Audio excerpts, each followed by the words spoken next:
Hey! Good afternoon! We are back here at the Kaisaya Community Cup. It is now day 5. Grabe naman talaga yung mga pinagdaanan natin so far. Previously, we're just starting this off for this month of August. But yeah, before anything else, I want to give huge shoutouts to our sponsors, Sadis Philippines, ASUS Republic of Gamers. Ayan, kung hindi po dahil sa inyo, wala tayong pa-prize pool para sa ating mga participants and of course, sa ating mga viewers na rin. And of course, to introduce ourselves, I am Kaisaya. I will be your host for today. At kasama ko si Infinity and Reknak Gaming to start things off. And yun, you're currently seeing on your screens Resurgent +5 on the blue side and Misfit Gaming on the red side. Bago nga palang lahat, sa mga viewers, may pakulurin kami para sa inyo ha. So, makikita nyo dyan sa comment section natin, may nakapinned. Okay, so check that one out. Basically, we have instructions in there for you to get a chance on winning. Uy, may pa-star naman agad. Grabe naman si Justin. Ayan, maraming salamat sa sinan mong stars. 30 stars. Okay, so instructions for the viewers for that giveaway na 300 diamonds giftable item. All you have to do is to type !notify sa live chat natin. Kahit isang beses lang, huwag nyo na pong spam. Tapos, share nyo yung live stream na ito sa inyong wall sa Facebook nang nakapublic at may hashtag na KCCMLBB. Okay. Tapos na ang mga pang intro natin, and now casters, pag-usapan naman natin yung nakikita natin ngayon sa inyong mga screen. Alright, so Infinity, unahin na kita, no? Ano ang masasabi mo ngayon sa priority bans natin dito and priority picks? Meron bang parang senyales kung anong playstyle yung gagawin nila? Looking at this one for the red team natin, similar to what I've said yesterday for the game or for the day 4 of the KCC, Yujong is a priority ban always for the red side. Kasi pag binigay nila to sa blue side, which is the first pick always, pipiliin nila to because it is a huge hero to deal with. It's a very annoying hero to deal with. So I think Yujong, it is very understandable. Uranus offlane priority ban because of its passive, yung region niya, and its sustainability. Valor and Popol and Koopa, also high tier heroes here for the blue side. So I think what blue side is doing is to get rid of the high priority picks for the mages and for the MM. Yeah, for sure. And you mentioned ang laking hero ng Yujong, and literally it is. Ikaw naman, Reknak Gaming, do you find any other... Uy, salamat sa another 15 stars, Bong Piñana. Maraming salamat sa inyo, guys. Yan, we gotta keep this going. Thank you for the stars. It is motivating us to, you know, to deliver you this kind of content and streams and event nga sa community natin sa MLBB. So, tuloy ko na yung tanong ko kay Reknak. Bukod sa sinabi ni Infinity kanina about sa yun nga trend na nangyayari dito, just basing on the bans and the priority picks, ikaw ba may iba pang masasabi like sa mga kind of play na pwede nilang gawin dito based on their picks so far, Reknak? Based po dito sa current picks dito ng Resurgent, mukhang magpa-funnel lands. I think this mali agad ako doon ng prediction, pero mukhang magpa-funnel Freya ata sila dito. I guess. So, offlane nata dito ang kailang Chang'e, pero dito naman sa side ng Misfit, mukhang ipa-funnel nila dito si Yusenshin. Uy, Yusenshin. Uy, may pa-star din na. Sandali lang ha. Japanese naming, hindi ko maintindihan. Pasensya na. Sa mga marunong magbasa yan, pasabi na lang kung paano basahin ang pangalan nung Japanese person na nakaani para hiragana ba yun? Ayun. Salamat sa 15 stars ha. So yun tuloy natin, no? Ifa-funnel si Freya for the side of Resurgent. And yung mga ganyang kind of play, nakita natin yata. May nakita tayong ganyang play yesterday. And it actually worked out, no? Nakakatuwa na nakikita natin yung mga classic heroes. But we'll see about this one. Kasi for sure, mukhang hindi rin magpapataob dito ang Misfit Gaming. Isang mabilisan naman. Predictions, casters, just basing on the draft. Sino sa tingin nyo ang may lamang dito? Infinity. In my opinion, Resurgence has the advantage. Atlas with a good initiate, Freya can go in, Chang'e could do the ult with that to follow up. So I think I'm going for Resurgence. Resurgent for Infinity. How about you, Reknak Gaming?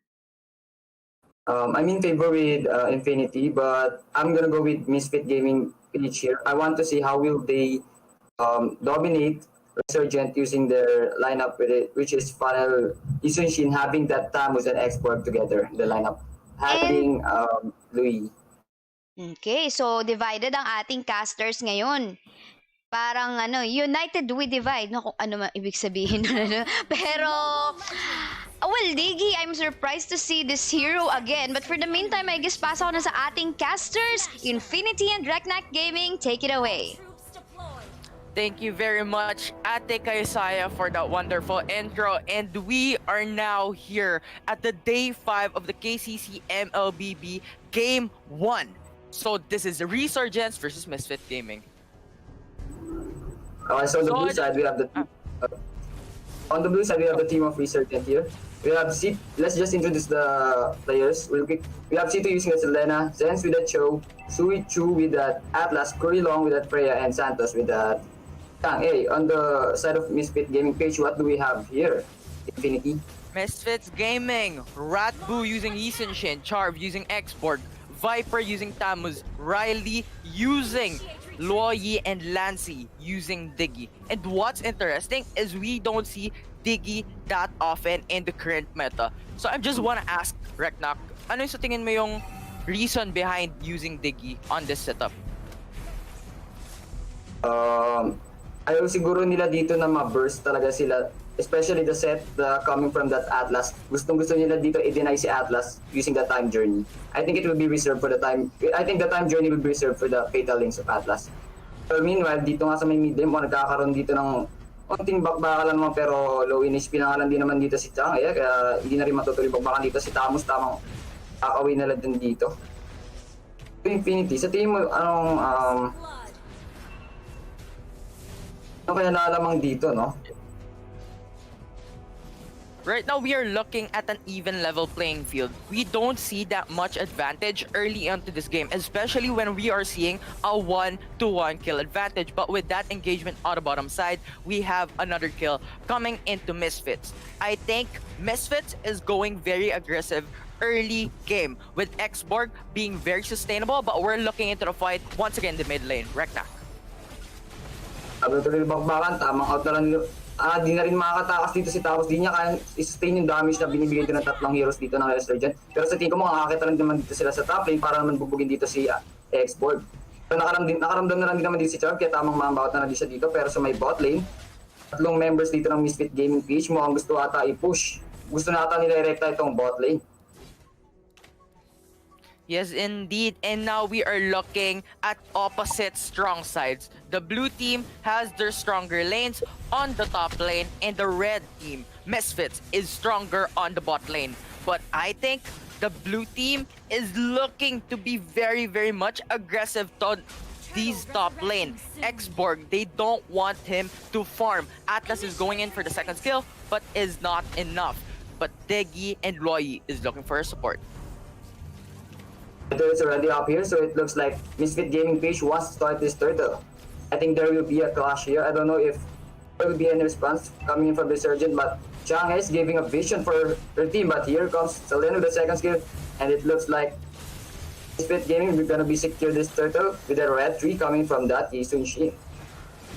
Yisunshin taking the lore, taking the turtle. This would give him the opportunity to get more defensive on his sleeve. It will make him more sustainable in the next games to come, in the next clashes to come. It would be an advantage because he can go in, deal some damage, and go back out if the shield is gone. So this one, I think, is an advantage for Yisunshin to take the opportunity to deal a damage onto this game towards Resurgence.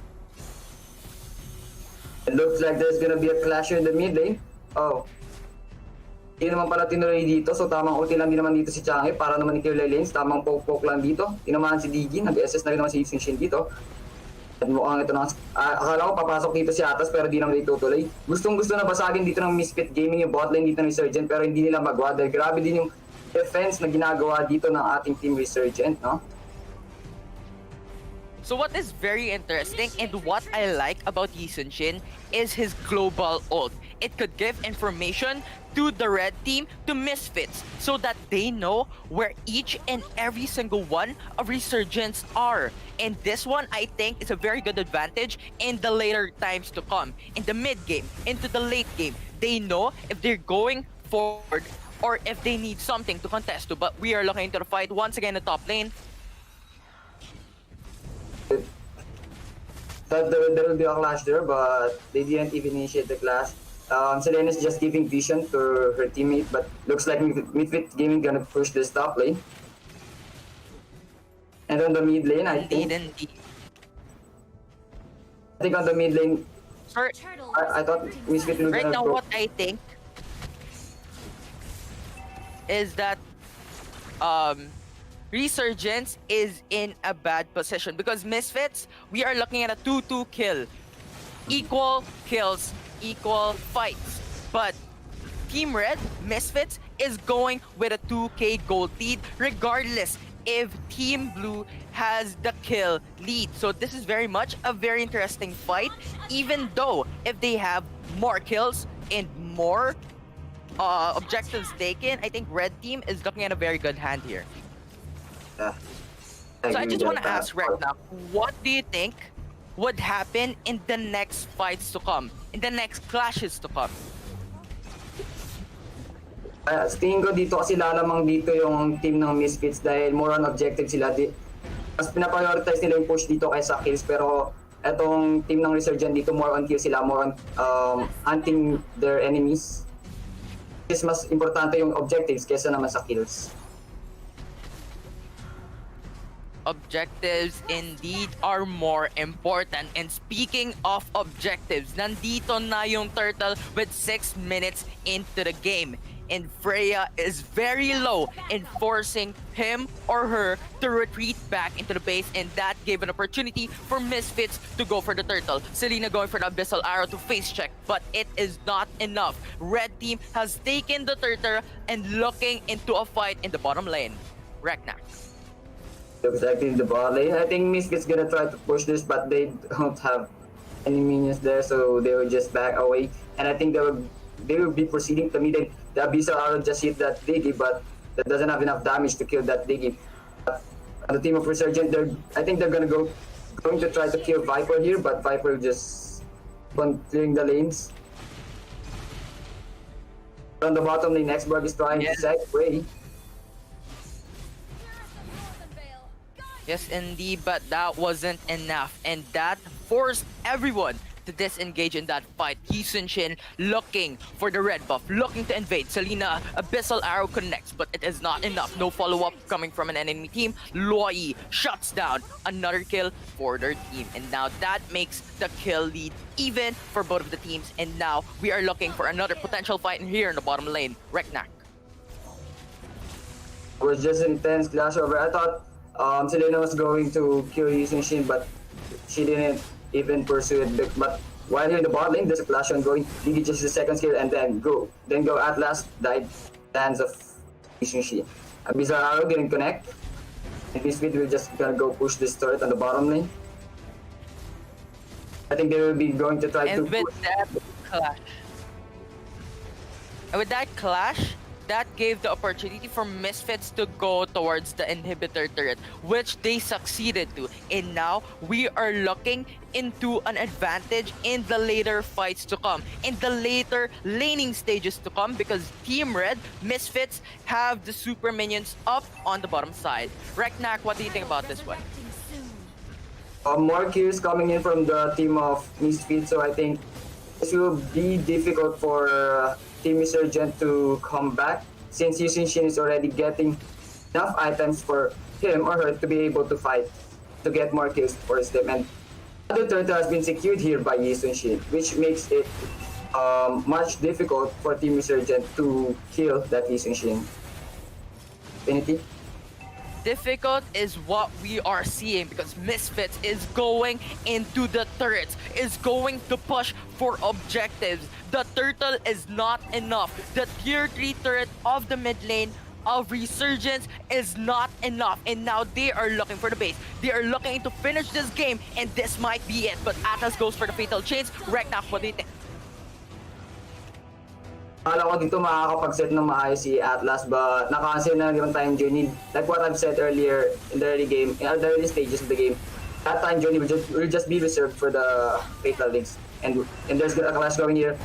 Our people coming from the team of Resurgent just ran out of the blue. Couldn't able to sustain the damage coming in from the team of Misfit. That is indeed. And now they are forced to retreat. They are forced to go back. They are happy with the inhibitor turret taken down in the mid lane. And in addition to the 2 turrets down as well, this gives them more farm, more gold into the next fights to come. They are forced to retreat because there are no minions left to face the enemy team, to push. It is not enough to go in out of minions. There is no retreat. There's no minions to push with them. And now we are looking at a single inhibitor turret for Resurgence. As we can see right now, Team Resurgence having a hard time or a difficult time on how will they be able to commit on this one, on how will they be able to try to get the game back to their team. Their map is getting smaller. Team Misfit Gaming here is trying to dominate. It's already dominating the game. And here they go. They're just stealing the blue buff right like that. No steal, no response coming from the side of Team Resurgent. And dominating is the perfect description because we are looking at a 10k gold lead for Misfits, and now they are looking for another objective. The Lord has been slain, and we are having a very good laning advantage for mid lane and bot lane for Misfits. And now we are looking at another fight here on the top lane. He's just alone here. I think he will not be able to get out of that. 2 people, 3 people trying to kill him that time. And here we go. Lee Shin just took his red buff. And Lord has just spawned in the mid lane. I think Misfit will be able to finish this game, I guess. Since Lee Shin is already strong at this point, he already have the endless battle and the blade of despair. Which is enough already to kill the members of Team Resurgent. The Lord and the super minions are coming through, is now online and is next to the base. This might be it. This might be the fight that will end the game. Reknak, we are looking at the fight. What do you think? The team of Resurgent here doesn't have enough that sustain anymore to sustain the damage. Given about that shoot, just was able to wave the dragon, but and the damage of the Lee was just too OP. And that is GG, well played. Congratulations, Misfits, for winning the game 1 for the day 5 of KCC MLBB. And what do you think, Reknak? A quick analysis on these statistics that we are looking at right now. So basically, the team of Misfits here just really focused on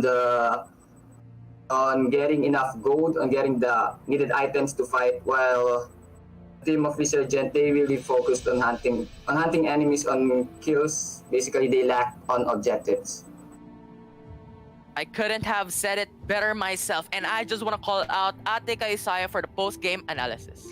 Ooh, thank you so much, Infinity and Reknak Gaming. Early game time, we saw how both of these teams just tussle onto the scores based on kills. But nakita natin na parang mas objective talaga yung laro ng Misfit Gaming. Kasi sila yung unang nakabasag ng Tor, and if I'm not mistaken, first 2 turrets sa kanila. And then later on, na-realize, okay, wait, Resurgent team, my teammates, we have to shift our focus because it appears that we are way too like overseeing the objective that we must take. Kaya napansin nila, okay, kulang tayo sa gold, let's focus ourselves on getting 4 objectives. Pero ayun na nga, na-shift naman nila, but medyo ang hirap kasi, medyo too late na. Not really too late, pero ito yung advantage na makukuha mo kapag, alam mo, kapag simula pa lang ng laro, nakagawa ka na ng magandang play. Not on the kills, but rather on the objective. So, I think doon nag-pay off, kaya nanalo rin yung Misfit Gaming. And at the same time, that Digi pick, yes, it is quite not the usual picks that we will see, but it's good enough to counter out all of the CCs that are coming out from the side of Resurgent. You know, the Fatal Links, itong mga stuns, maliliit na stuns coming from the Freya, and of course, the Abyssal Arrow. So, just good enough to stop Resurgent team from setting up team fights, diba? Kanina nakita natin na ang ganda ng Fatal Links ng Atlas dun sa base ng Resurgent. Pwedeng i-follow up ni Chang'e yun. But unfortunately, there goes the anti-CC coming from Lancy, yung Digi. But yeah, then again, congratulations to Misfit Gaming. They'll be moving forward para sa ating round 3 ng Kaisaya Community Cup Mobile Legends Bang Bang. But don't you worry naman, of course, sa mga fans ng Resurgent dahil may comeback pa sila, potentially coming from the lower bracket. So the tournament is on a double elimination setup, and everyone get that second chance. Hanggang second chance lang. Alam niyo, parang sa pag-ibig, di ba? May mga bata pa yung kasama akong caster dito, pero parang ganun na nga, no? Hanggang second chance lang. Third chance, wala na. Kasisiin mo na sarili mo. Ibig sabihin, you need to do something. But yun na nga, no? Up next is Dynatos versus Exile Poseidon. Alright, so but for the meantime, in behalf of my friends in here, Infinity and Reknat Gaming, and me as your host, we'll just be heading on to a really short break. Guys, don't you go away.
The strongest ninja has arrived. Ame no Tagay will destroy you. The ignorant are fearless.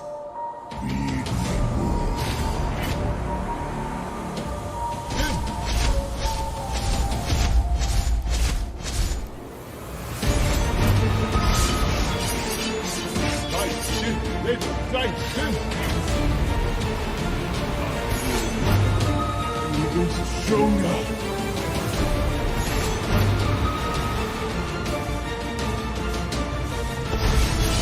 All of this you make my Shut down! Killing spree! Unstoppable! Double kill! Godlike!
And yes, we are back here at the Kaisaya Community Cup. I'm your host, Kaisaya, and with me are casters Infinity and Reknak Gaming. Before anything else, like always, of course, it is a huge shout out to our dear sponsors, ASUS Republic of Gamers, and of course, Saddest Philippines. If without your help, guys, we won't be having these amazing giveaways and prize pool for our participants and our viewers. So our viewers, we're currently watching on Facebook. We have a 300 diamonds giftable item giveaway. All you have to do is to type exclamation point notify in the live chat and make sure you share the live stream publicly on your Facebook wall with the hashtag KCCMLBB. Shout outs to our viewers on YouTube and Facebook, Misfit Gaming PH, Sweejing, and hello to the person on Twitch.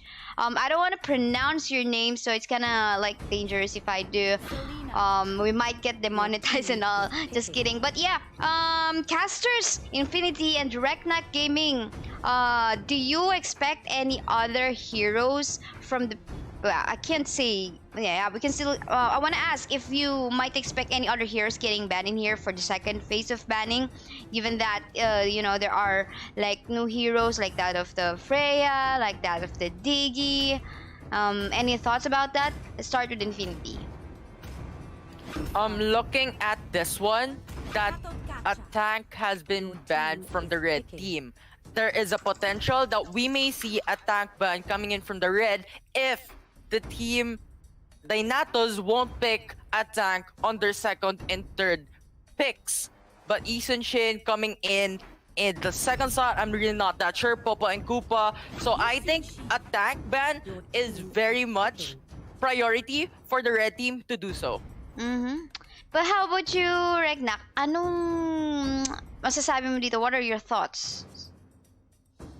Opposite what Infinity said, since the red team already has enough sustain, I think they might go for a core ban, like a carry.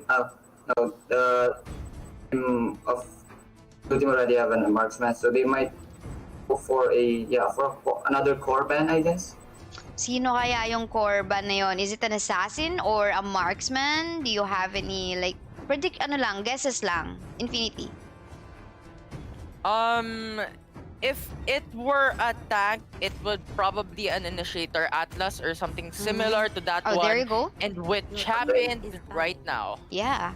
So, although natalo yung side ng Atlas a while ago sa round... Oh, I'm sorry, I wasn't able... Yeah.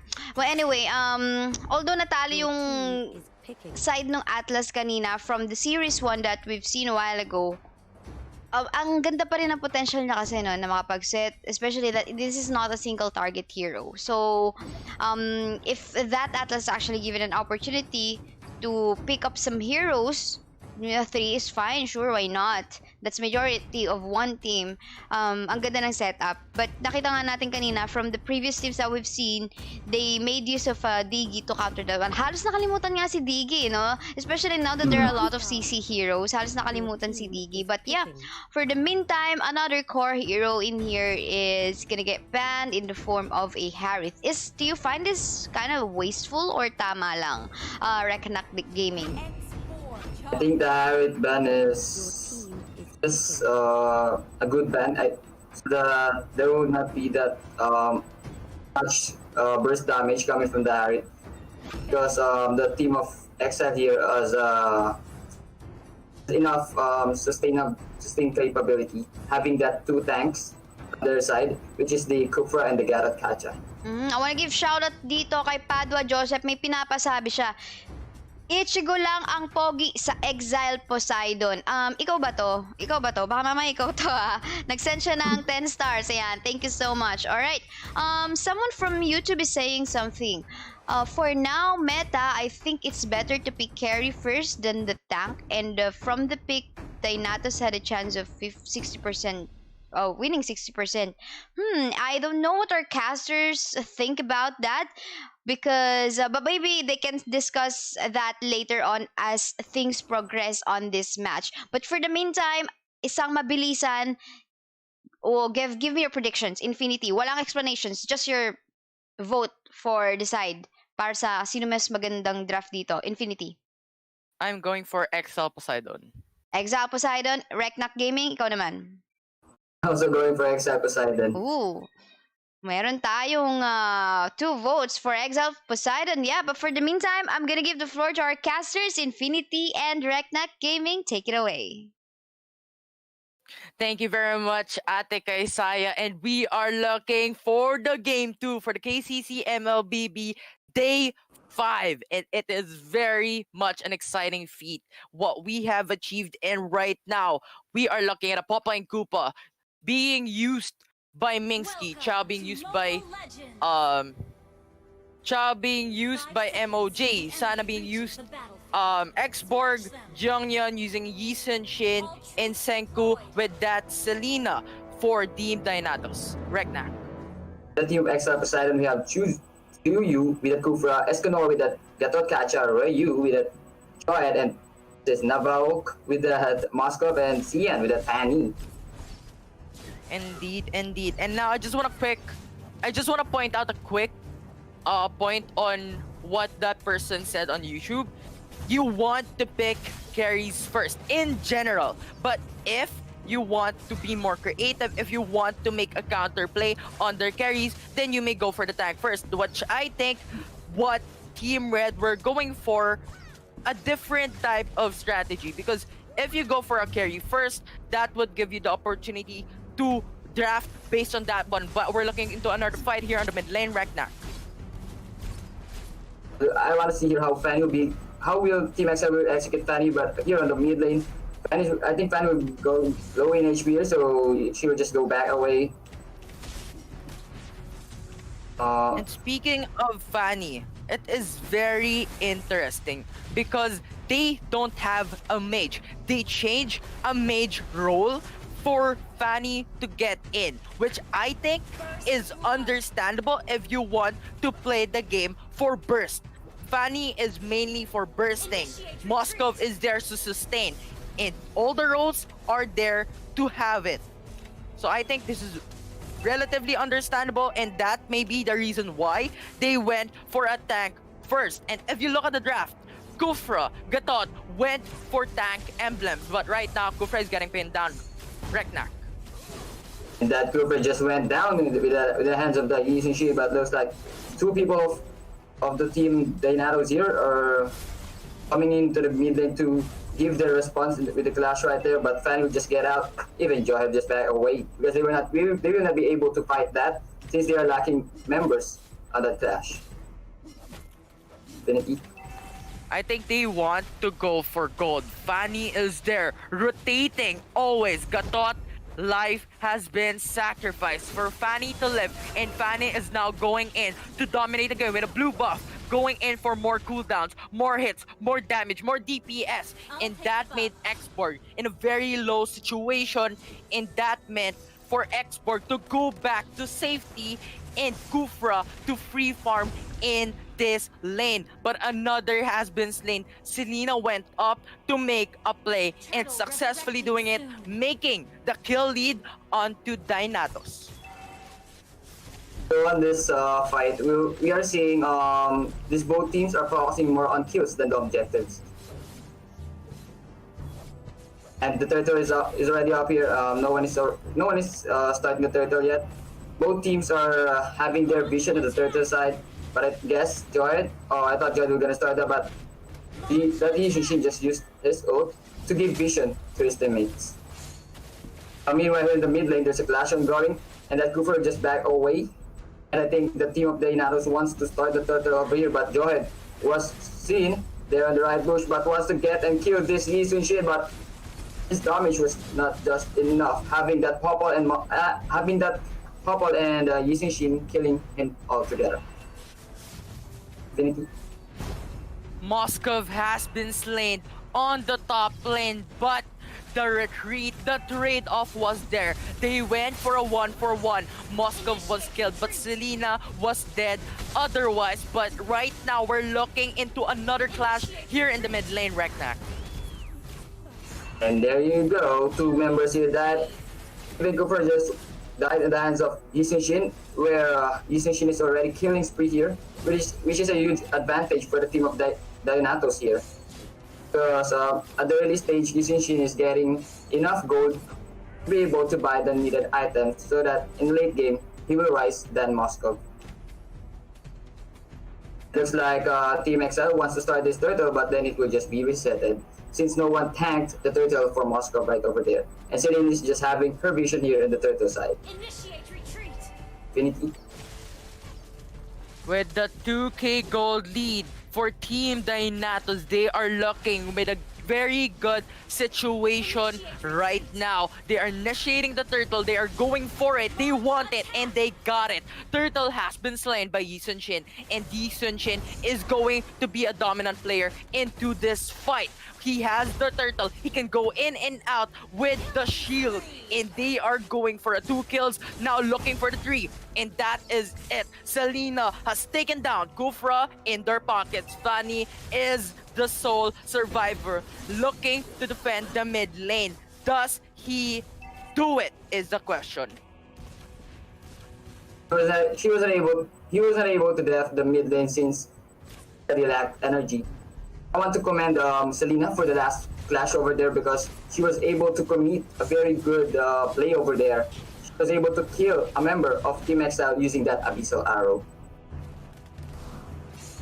The top lane, Joy is just low in HP and you're not able to sustain the damage coming from the Yushin. The map is getting smaller for the Team of Exile right over here. Selena is just going, I think she's going to die here on the hands of... Even Moscow was killed by that Yushin.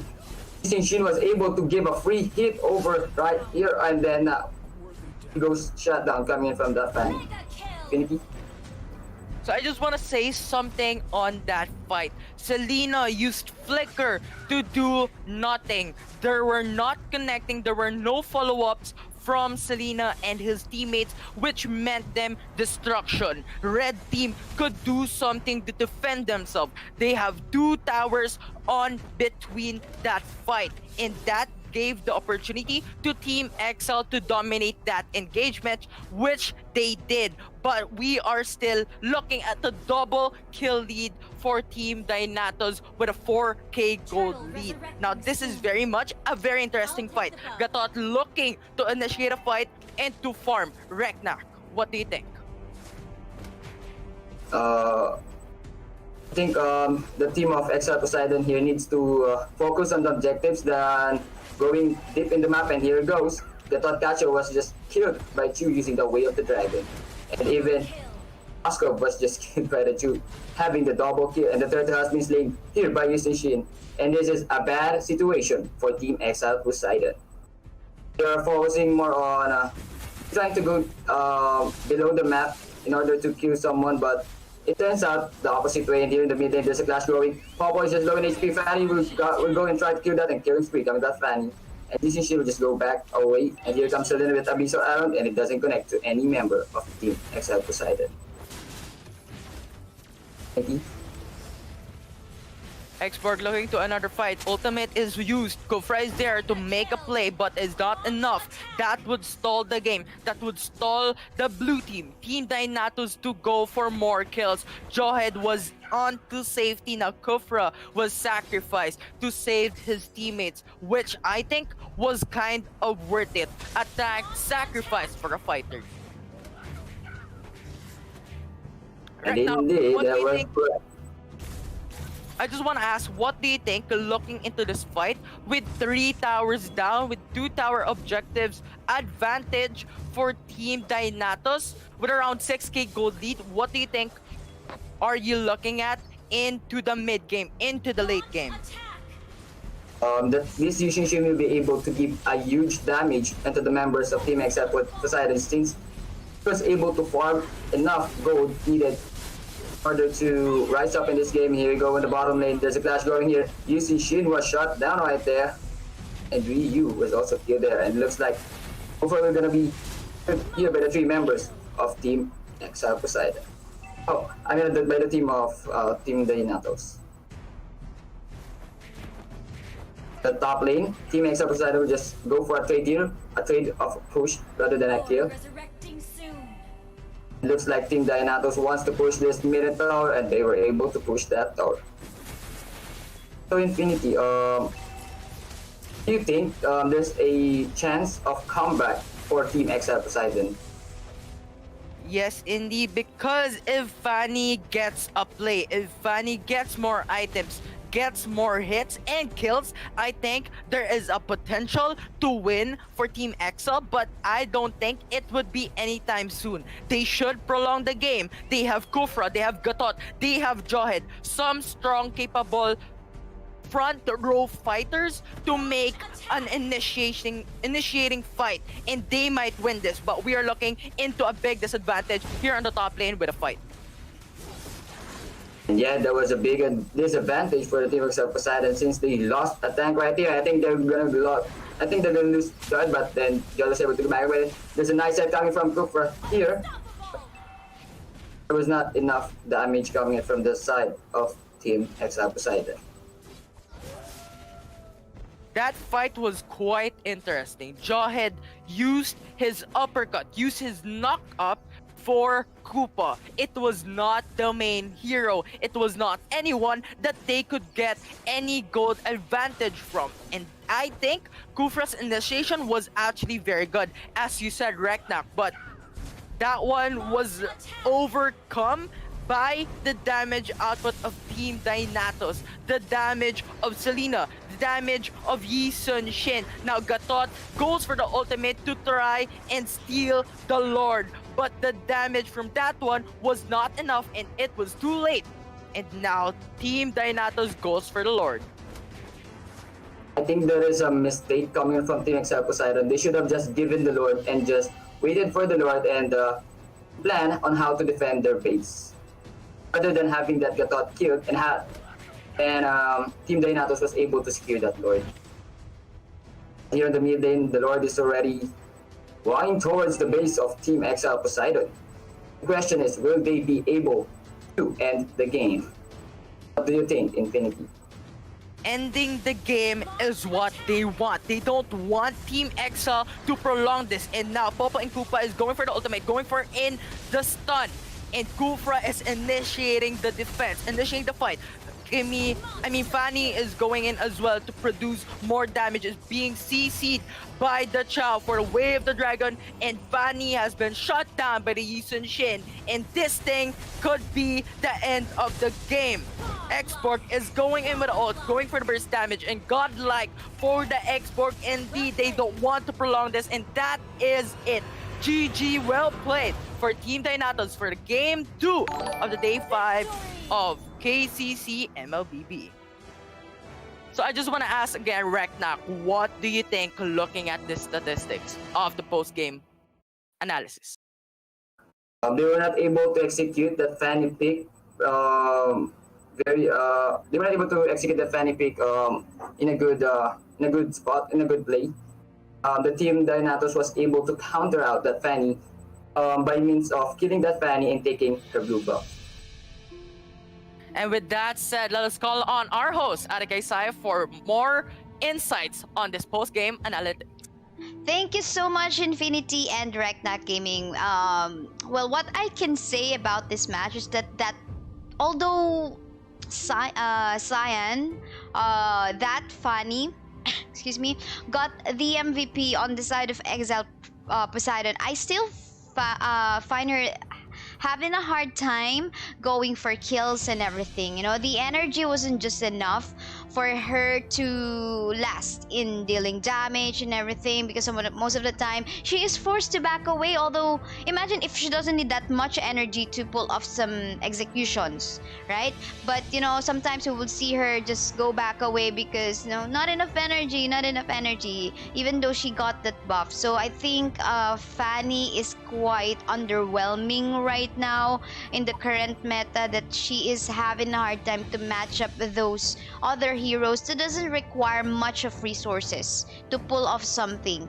And at the same time, Moskov is okay. I find him okay. It's just so happened that there is much more advantage for the Lee Sin Shi in terms of range, in terms of, yes, there is some global ultimate for that Moskov too, but Yi Sin Shin has a wider range again in terms of global than that of the Moskov. And to the viewers on in the coming from the Philippines, those watching on Facebook, I'm sorry if I'm speaking in English. We have some viewers from Indonesia in YouTube and on Twitch as well. So we would want them to, you know, get to know some of the players in here and teams coming from the Philippines. Even though this is a community cup or community event for Filipino teams right now. But yeah, then again, congratulations to Team Dynatos for moving forward to the round 2 in the upper bracket of our Kaisaya Community Cup. Exile Poseidon, don't you lose hope because you still got a chance in making it or making a comeback from the lower bracket. But for the meantime, yeah, up next, before we head on to the next series, Camp Lambda Chaos versus Prophetic League. We'll just be heading on to a really short break. Once again, we're your casters and hosts. I'm Kaisaya, and with me are casters Infinity and Reknak Gaming. We'll be back.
The strongest ninja has arrived. Amanikable will destroy you. The ignorant are fearless.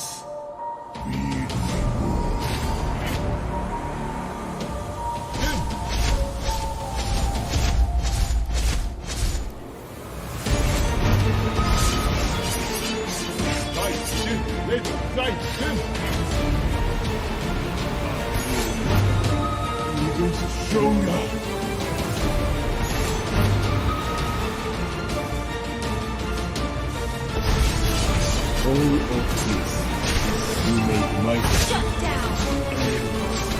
Killing spree! Unstoppable! Double kill! Godlike!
The Black Dragon has arrived!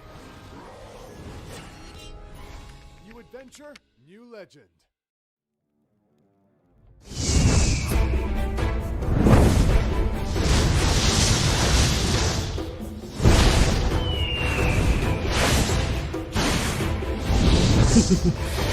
Payback time. Revenge has blinded me.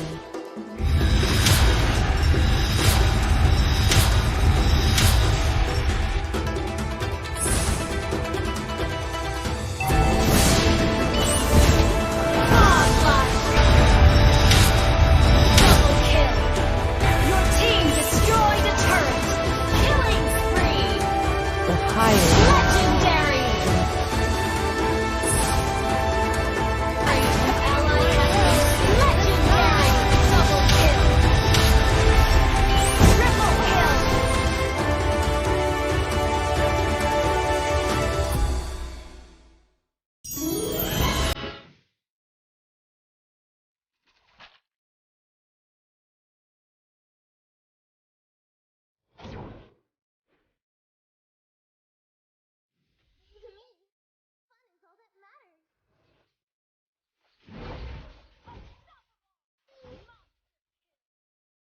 Triple kill.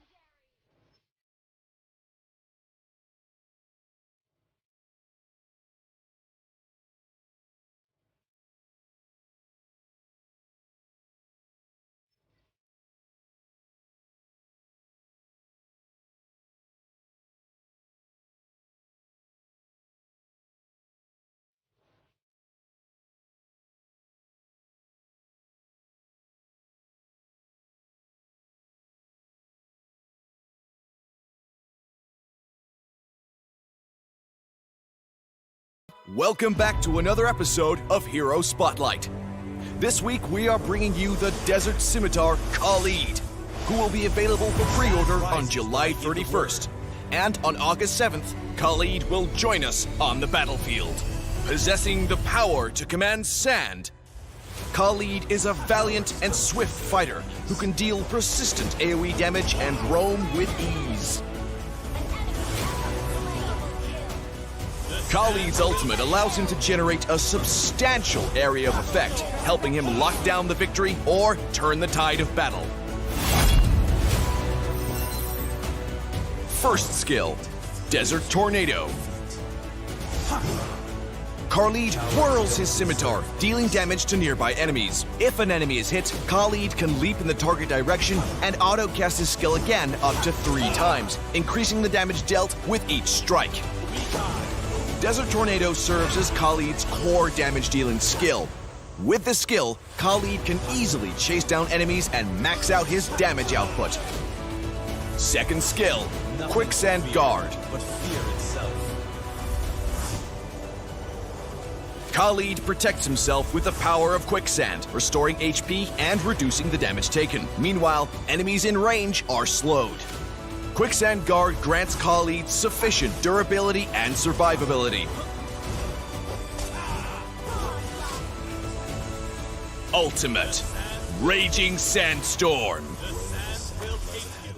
Khalid summons a sandstorm and rushes toward the designated location, gaining control immunity during the period and pushing enemies back on contact. Upon arriving at the destination, Khalid smashes the ground, dealing damage to and stunning enemies in the area. Raging Sandstorm grants Khalid the ability to control the enemy crowd, helping him divide the battlefield, thus posing a bigger threat to enemy damage dealers.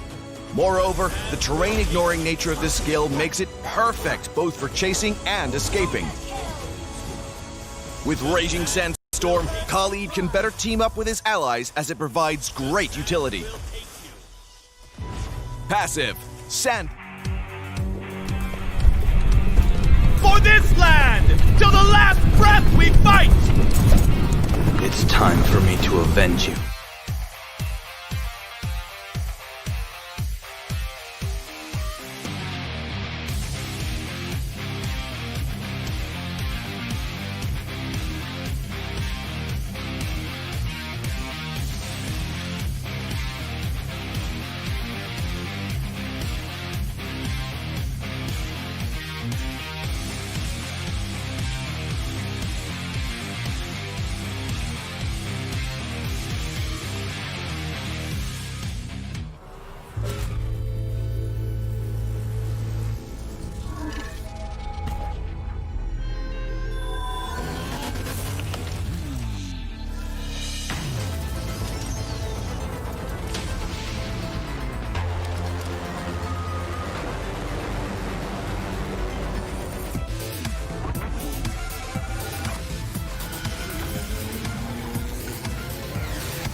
And yes, we are back here at the Kaisaya Community Cup. It is our day 5 of this month-long tournament for the month of August 2020. I'm Kaisaya, I'm your host, and I'm with Casters Infinity and Reknak Gaming.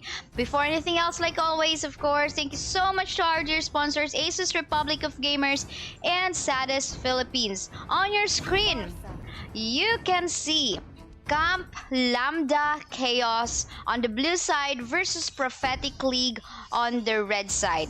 Casters, what do you see and what can you say so far on the picks that we have? Seems like nakakatakas pa rin si Yi Sun-shin. Seems like Yi Sun-shin is still making his way onto the battlefield. Infinity, what are your thoughts on this one? If Yi Sun-shin can farm in the jungle, in the lanes freely, I think Yi Sun-shin has a big potential to become the hyper carry into the early game, into the mid game, and even into the late game. And now the question is, who is gonna be their tank to face off the front row? Who's gonna be the tank? Because one good tank is actually taken out by Prophetic League on their side. Reknak Gaming, maybe have thoughts on any other potential tanks that Camp Lambda Chaos might be picking in here? I think Camp Lambda Chaos might go for a Kufra pick here since Kufra is still open. It's still not banned by the red team. By the opposite team. Yeah, I mean, yeah, you're right. I mean, Kufra is also one good tank that they can pick in here. Now that they're deciding on which one to ban, are they gonna be? Yes, good guess in there. It said 100% prediction rate by Reknak Gaming. But yeah, you do really want to ban out whichever heroes or roles are still missing out from your opponent's side, especially if you're already on the second phase of the banning. But as we can see in here, a Popol and Koopa served right for the side of Prophetic League. That will add additional CC coming from their side. But Camp Lambda Chaos said in here, okay, you ban out the Kufra. We believe that maybe Baksha can still make it up for us, but no, are they really changing their mind? Are they really not gonna go for a hard tank in here? We're not too sure. We have yet to find out, but so far, if they lock this in, what can you say, Infinity? Roger and Baxia. We have seen Roger in the past few games, in the past few days, to become a very good hero with a win rate in a bit of an average into a bit of a high percentage. And I think Roger can deal off into the back lanes, into the backside of huge damage potentials. Baxia, a bit of a decent tank to say the least. Kufra without the question is out of the question, Atas is out of the question, and I think their picks are now understandable. Oh, so there were some stars sent by Kaylee Rodriguez. I'll check the PMs out, but I think nakita ko siya as slightly, no. So if you wanna cast the one that has an open slot later, feel free, just hop on Discord, message me here. Yeah, I'm just trying to focus on what's currently happening right now. But yeah, Kaylee, just hop on later for that missing slot a while ago. But yeah, one quick vote, casters. Is it Camp Lambda Chaos draft for you or Prophetic League draft? Let's start with Reknak. I'm actually having a hard time deciding on which team to pick. Since their this year are balanced, I'll go for the side of Team Camp Lambda. Camp Lambda Chaos. How about you, Infinity? I think I'm going for Prophetic League. Divided votes for our casters right now. Dear viewers, let me know as well. I'm so curious if you're leaning towards the camp of Camp Lambda or the camp of Prophetic League. Let us know in the live chat. For the meantime, I'm going to pass the floor to our casters, Infinity and Reknak Gaming. Go ahead and let us hear your voices for this match. Thank you very much, Kaisaya, and here we are. Welcome to the game 3 for the day 5 of the KCC MLBB. We have Camp Lambda Chaos versus Prophetic League. And I just want to speak to you guys about the draft. Rons is using Roger, Kia using Export, Joms with a Farsa, Gabo with a Yi Sun-shin, and Baxia being used by Feitan. Rekna. For the side of Prophetic League, we have K-Dash with the Tamus, Timo with an Atlas, Neophyte with the Freya, Newts with that Pablo and Cupa, Pandesal with that Lancelot. Now CLC is looking into the fight here, trying to invade the jungle, going in and successfully taking it. Roger has the blue buff and is now rotating into the beetle buff, and that it is.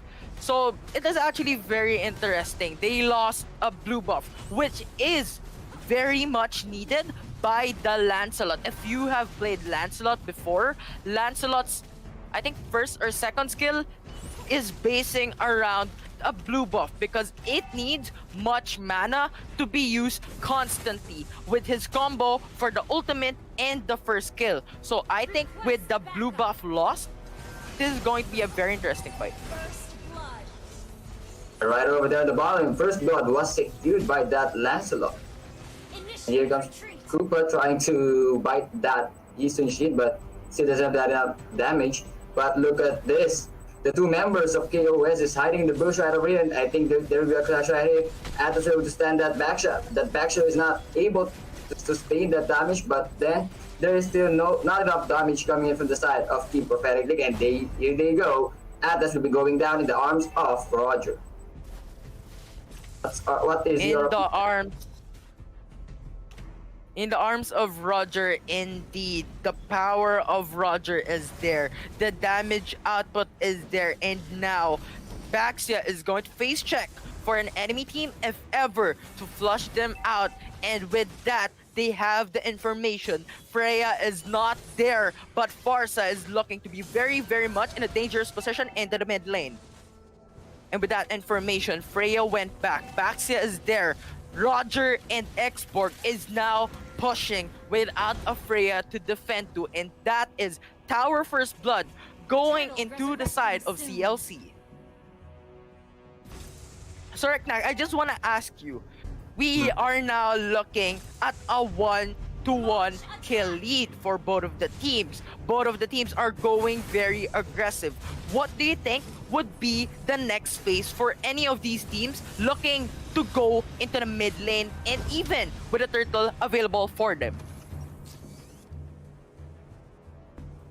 Next phase of the clash of the game here, I think there will be more on clash fights here since the team of Comp LAMBDA was able to push the top lane of Team Prophetic League. I think in the mid lane, I think the turtle is already off, so and Roger's already starting turtle here, so I think this will be a free turtle coming in from the side of Team Comp LAMBDA. But Lancelot doesn't want to give it away, going in, but is killed by the expert. That was not worth it. Team CLC has taken down a potential hyper carry, or even their supposed hyper carry. Lancelot is down by 1. So I think that was a very good play by Team CLC. And Reknak, we are looking at a 2-tower destroyed by Team CLC right now, with 0 tower taken by Team Prophetic League. What do you think should be done here to counterbalance what is happening right now and the disadvantage taken by the Prophetic League? I think Prophetic League here should focus more on trying to push at least also 2 turrets of Team Comp LAMBDA so that they will be able to equalize the space created here by the Team Comp LAMBDA for their team.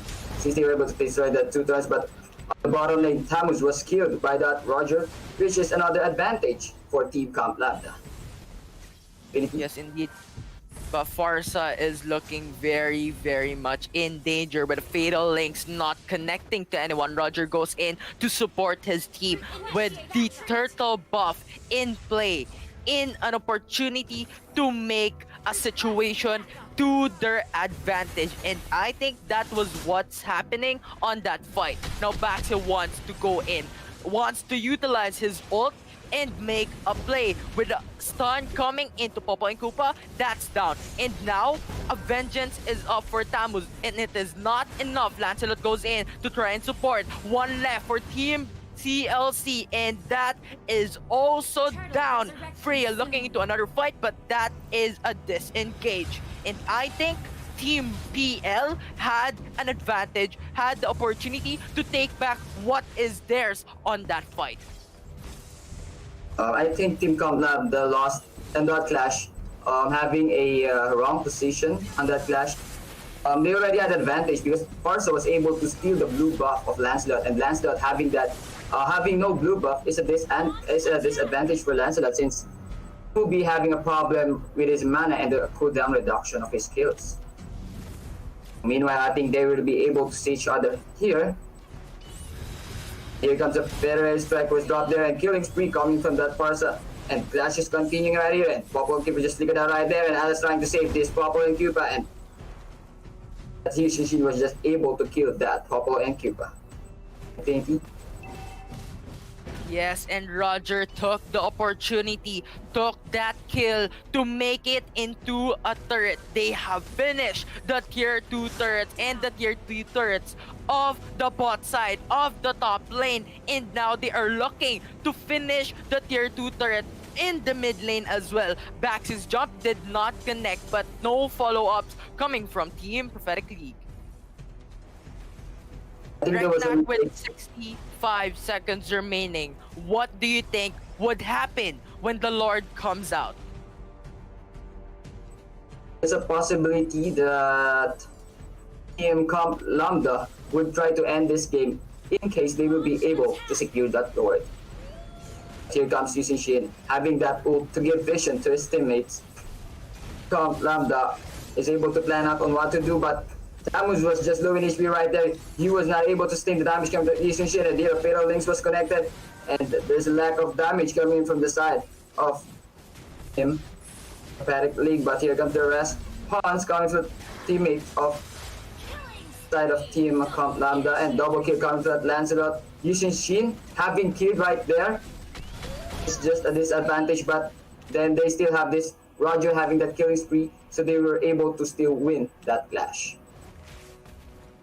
Infinity, what are your thoughts right now? Right now, we are looking at a 26k gold for Team CLC, but now we're looking into the fight back. So it goes in with the first kill, but it's not enough. Lancelot getting burned down by that Bax's ult, getting a shutdown for that Bax. And now Yusin Shin goes with the ult as well to slow out the enemy team, going for the information. Papa and Koopa initiates the fight, going for the stun, but it's not enough, and not following up towards export.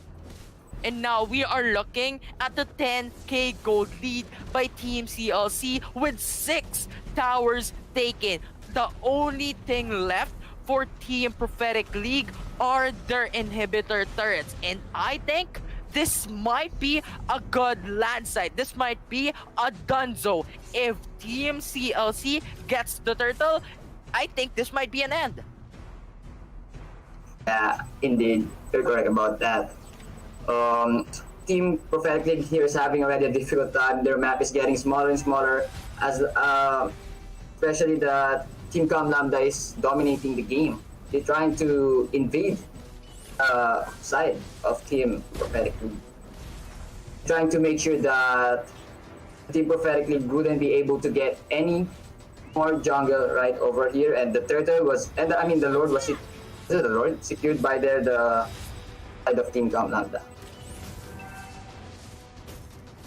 The Lord was indeed slain and taken into the side of Team CLC. Now we have the Lord. We have the super minions active and online to try and finish the game. Now it is up to the execution. It is up to the teams to make a play to finish this game. Roger coming in to kill off Lancelot. Now that's the hyper carry down. Baxia looking into another fight. Thomas going for the vengeance. Now being stunned, and Yusin Shin takes down another susceptible fighter to go in. Popa and Koopa is really down.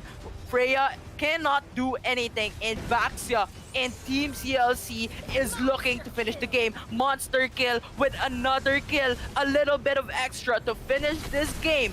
Atlas is there, Popa and Koopa is there, being stunned, being hit. The Yusin Shin ult makes them slow, and that is a wipeout, and this is GG well played in favor of Team CLC. Victory! Reknak, grabe yung laban natin doon. And I just wanna ask you, ano yung nakikita natin right now? What do you think and what can you say looking at the statistics? I think the Lancelot pick coming in from the side of Team Prophetic League was not a good pick, since we all know that if Lancelot is not able to farm at the early stage of the game, he will not be able to rise up at the late game, which it happened that side of Team TLC was able to dominate and take the blue buff of Lancelot, which is a big disadvantage for him, which canceled out his chance or his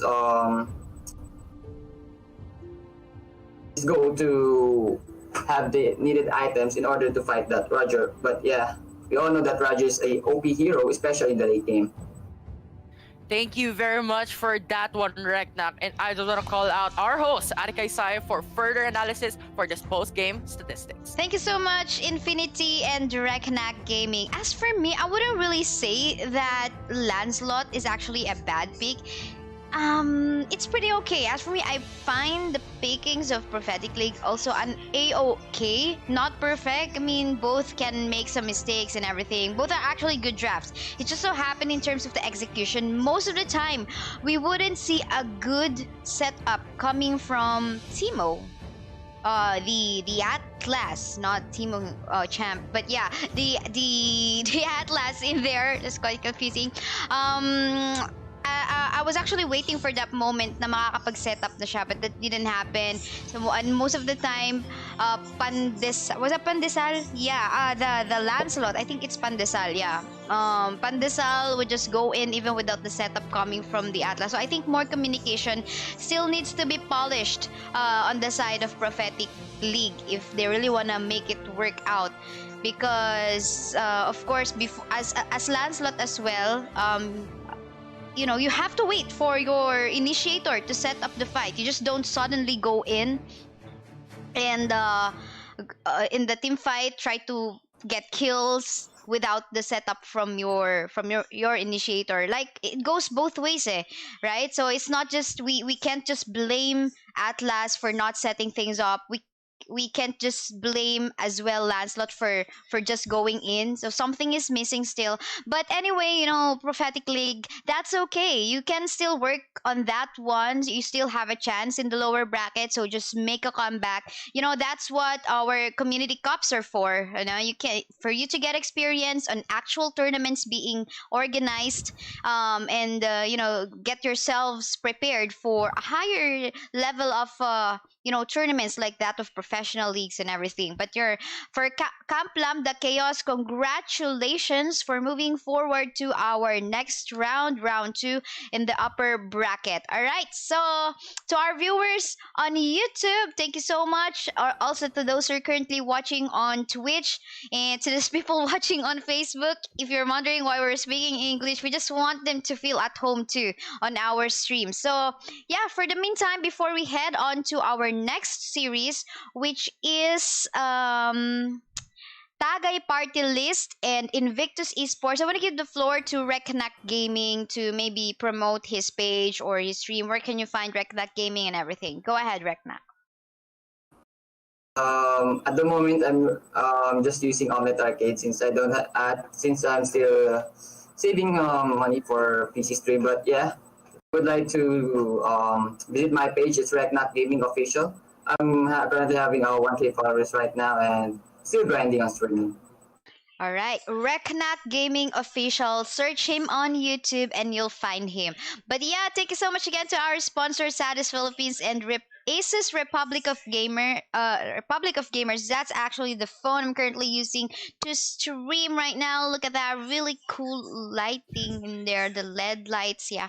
So yeah, for the meantime, we'll just head into a short break. Once again, we're hosts and casters. I'm Kaisaya, and with me are the amazing casters Infinity and Reknak Gaming. See you guys again in a bit.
The strongest ninja has arrived.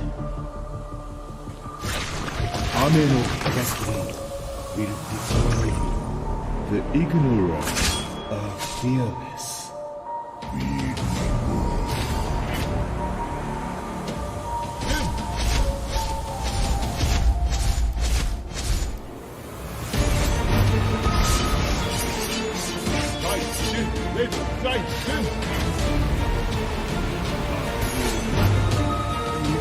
stronger.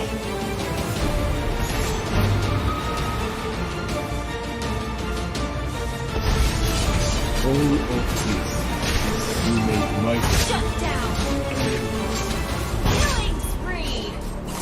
Unstoppable! Double kill! Godlike!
The Black Dragon has arrived! New adventure, new legend.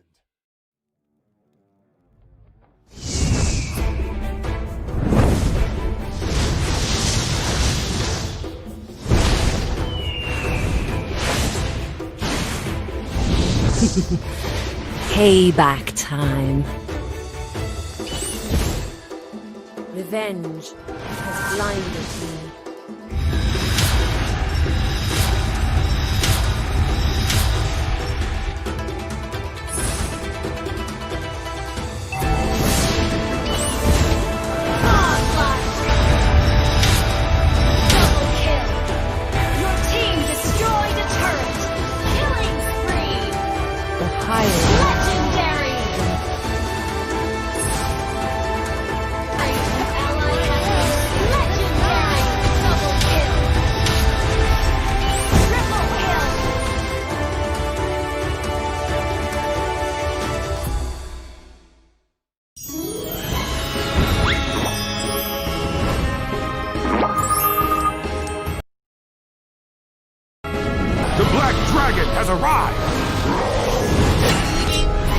New adventure, new legend.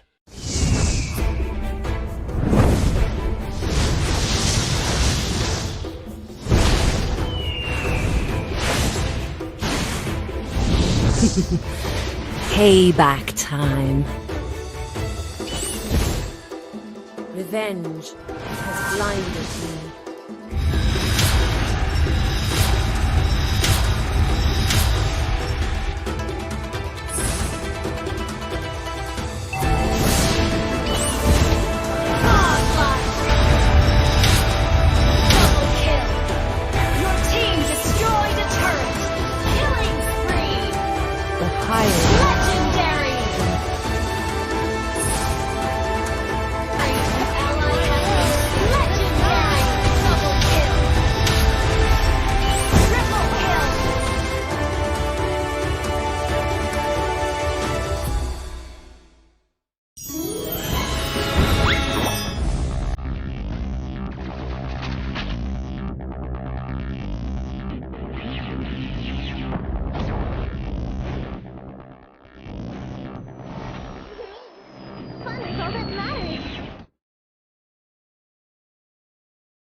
And yes, we are back here at the Kaisaya Community Cup Mobile Legends Bang Bang. That is our featured game for the month of August 2020. I'm Kaisaya, I'm your host, and with me this time are casters Julia Naps, not Julia Bacon, but yeah, and Infinity. So before anything else, before I let them speak, I want to give you a shout out again to our sponsors, ASUS Republic of Gamers, and of course, Saddest Philippines. If not for them, we wouldn't be having these amazing giveaways and prize pool for our viewers. So I'm just waiting for confirmation from Marshall Isa that if we can start the lobby. Marshall Isa, can you give us confirmation? Maybe not yet.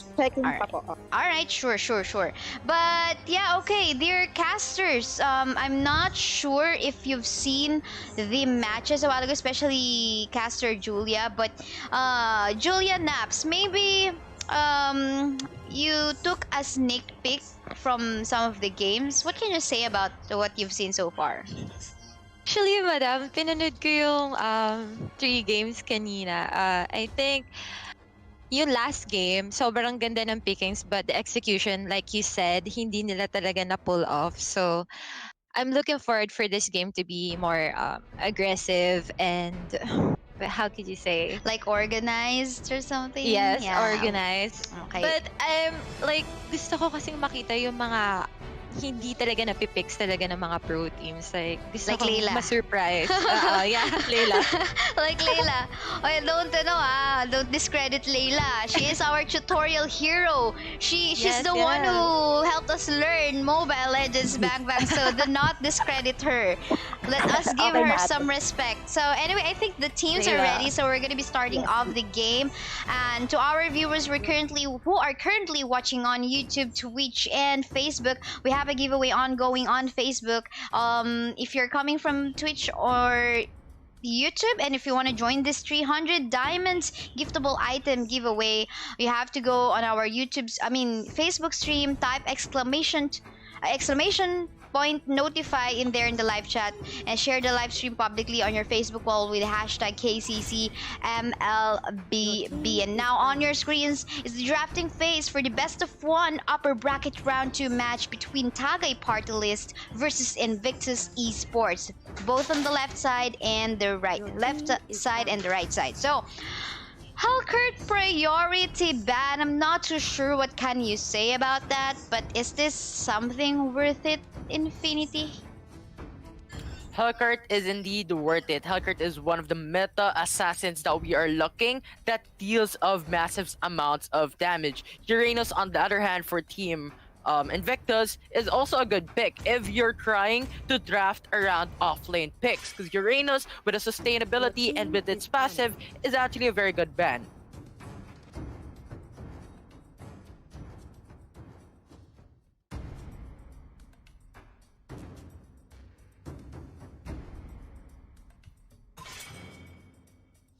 Your team is picking.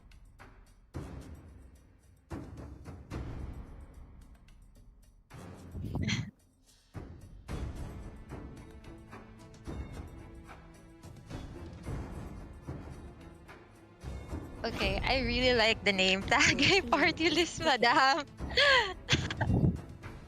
That was before pandemic. Tagay lang. But wow, this it's really promising that you're gonna pick the Tams over this Louis. How do you pronounce that, madam? Louis. Yeah. I think this one's a burst mage. It's a high pick from any rank games, especially in tournaments. It's good, but the counter pick here from Too Easy Britzy, he took the Atlas. Since yung mga naban kasi dito, guys, is the Kufra and the Uranus. The third pick that you could actually pick is the Atlas kasi siya yung pinakamaganda na crowd control. So that's my 2 cents. Yeah, I do agree on that one, but of course, only if you execute that properly. Previously in this third series, apparently we did not see a really good setup from the Atlas, not even once, I think. And ayun nga, no. But for the meantime, so far, CCs are also still looking good on the side of Tagay Partylist too, given that there is this Chu. But yun nga, given that this is in the side lane, we wouldn't be able to, especially on the early stages of the game, we wouldn't be able to see him join a lot of team fights. Most of the time, maybe he will just be focusing on shoving the minion waves in his lane first, going for turrets, etc. But of course, that will depend on their playstyle. But adding on to the list of Invictus Esports, we got a Selena priority pick in here, and they took away that potential for Tagay Partylist to even pick up a Yisen Shin. What might be the the carry choices or options for Tagay Partylist Infinity? Yes, indeed. And I think what the third ban that Tagay Partylist is looking for is a marksman. I think we are looking at Loyi, Chow, Xborg. If they banned a marksman or instead of Roger, I think it's actually kind of good, but I can't comprehend it because Tamus is a front row fighter. Leomard is a front row fighter as well, so I think Team Red is going for a funnel. Funnel, yeah, indeed, I guess so too. Who might be they funneling though? Do you have any guesses or any guesses for this one, Julia Naps? I think for a two-fighter, madam, I just ask someone who's always playing ranked games. If there's like a two-fighter, it's gonna be a funnel. So I'm not really sure who's they're gonna funnel with, but pretty sure it's more like they can go and pick Lance. I'm not sure with my prediction. I think having another assassin is way too much already. Maybe they can offer a marksman here, but yeah, it looks like they're gonna be lacking a magic damage though. Selena could be enough, not too sure. But how about your Infinity? Do you have any guesses? I think they want to go for a fighter if they're planning on doing a funnel. And Ling is a potential to punish for the other team, but it is something that would give them not enough sustainability, not enough defensive capability. So I don't know whose team is gonna win for this fight. Yeah, it's kind of unpredictable. But I'm looking forward for Lolita. I like Lolita as a tank.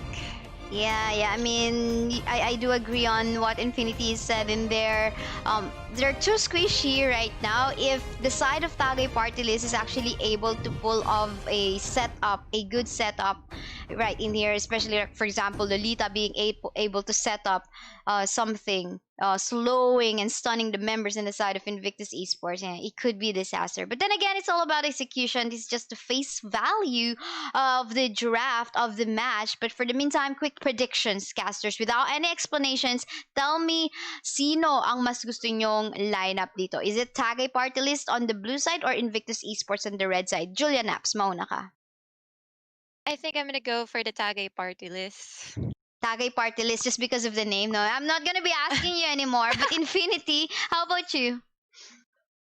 I think I am going for Invictus Esports. Invictus Esports. All right, and I guess our casters can explain later on during the game as to why they have chose that. But for the meantime, viewers, let us know in the live chat too which one you're leaning towards to. For the meantime, get the floor on, casters Julian Apps and Infinity. Take it away. Thank you very much, Ate Kaisaya. And here we are into the game 4 for the 5th day of the KCC MLBB. And before we actually start, let us talk about the draft. Loyi is being used by Chawehe, Gushan being used by Adrian, Xborg being used by Wise, Chow using Josh, Lolita being used by Junjun Gaming. And for the Invictus Gaming, we have Hotching for that Atlas, Joker for Tams, Jajan for Selena, Fearless for that Leomord, and Too Easy Britzy for that Ling. Yes, indeed. And I just want to talk about the details on the draft. Team Invictus is going for a funnel to Ling. And if this becomes successful, I think it's favorable Invictus. But if it doesn't, this might be a very good way for Team Tagay Partylist to punish. Now Ling goes into a fight. Yeah, he's gonna go in for the fight, and this would be the first blood secured by Selena. Look at that knockback. You know what? it's just too early, but you know, the games that we're having right now, it's really aggressive. The players are really aggressive, and I like it because having Ling on the side of Invictus, they need to be really aggressive, or else he won't be that much of a, you know, reliable to his teammates.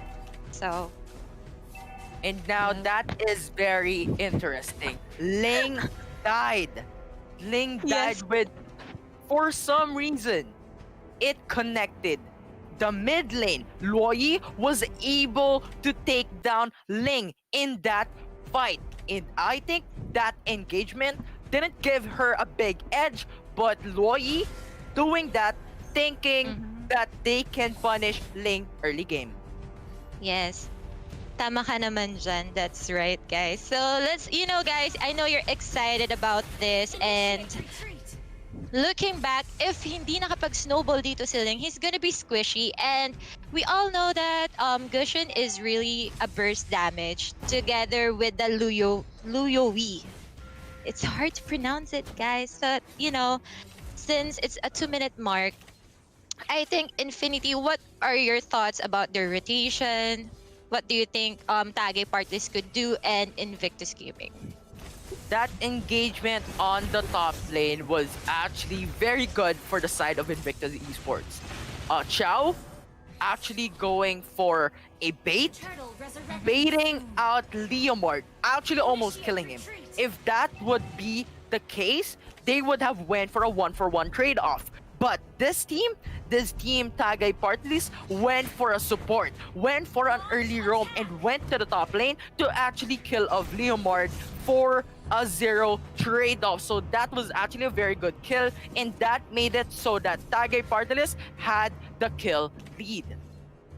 Yes, thank you for that nice insight, Infinity. So we've been seeing here the network is so it's just the same, like 200 gold lead for the Invictus, even though the tag. Oh wait, hold on, my thoughts here. I think we'll be having a clash. What I said right over there by Hot Chick is now being burst down.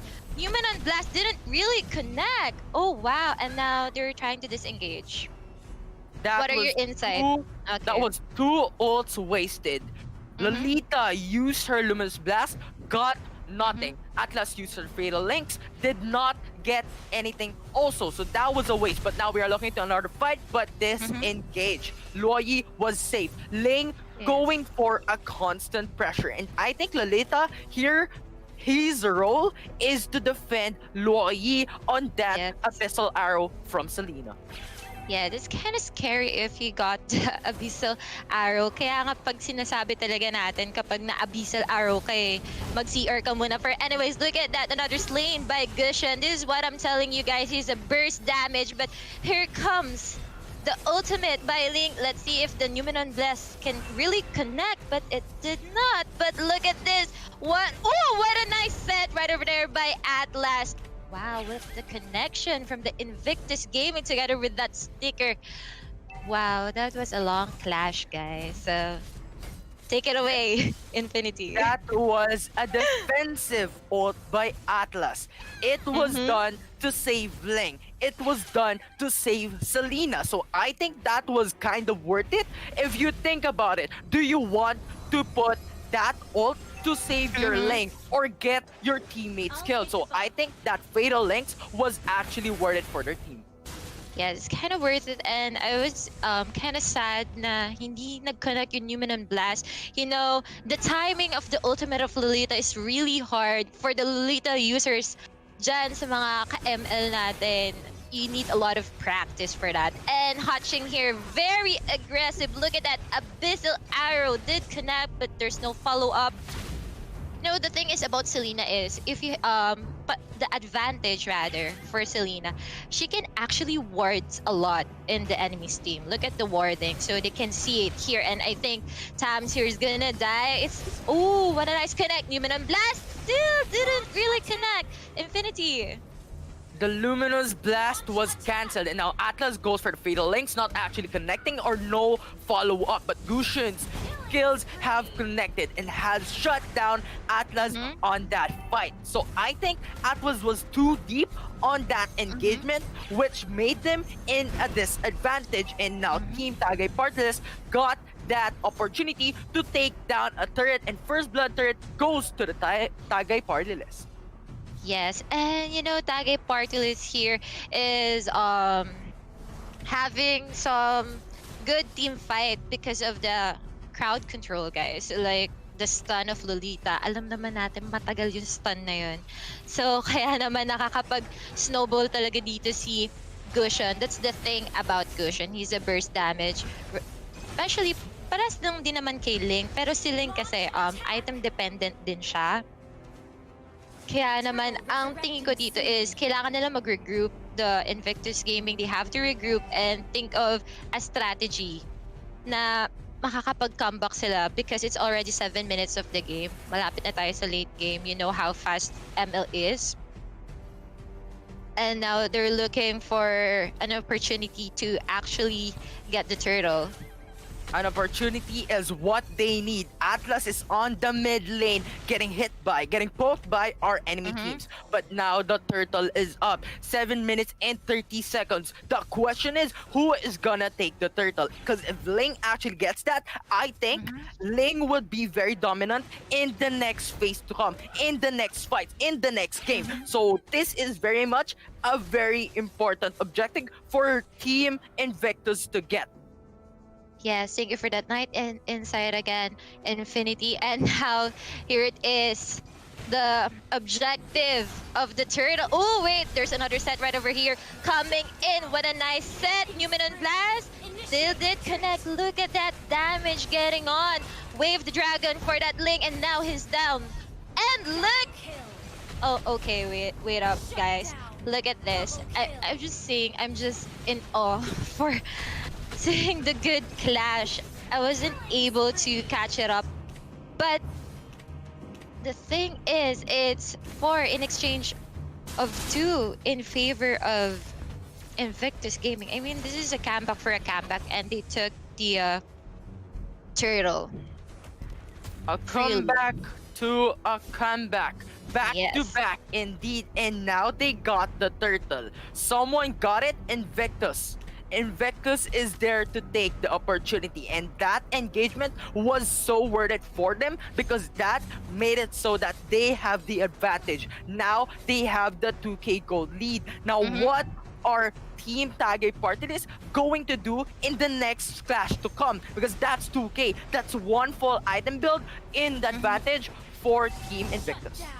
Yes, and as you can see, since they won the clash, you can see the net worth. Like, they're leading the net worth right now. I was telling you earlier that they have to regroup so they can actually get the turtle. And you know what? I think Invictus Gaming can hear me. That was a good clash, guys. I was surprised of what happened. I think Lolita here did a little risky thing that she used her ultimate in the middle of the clash, which is hard.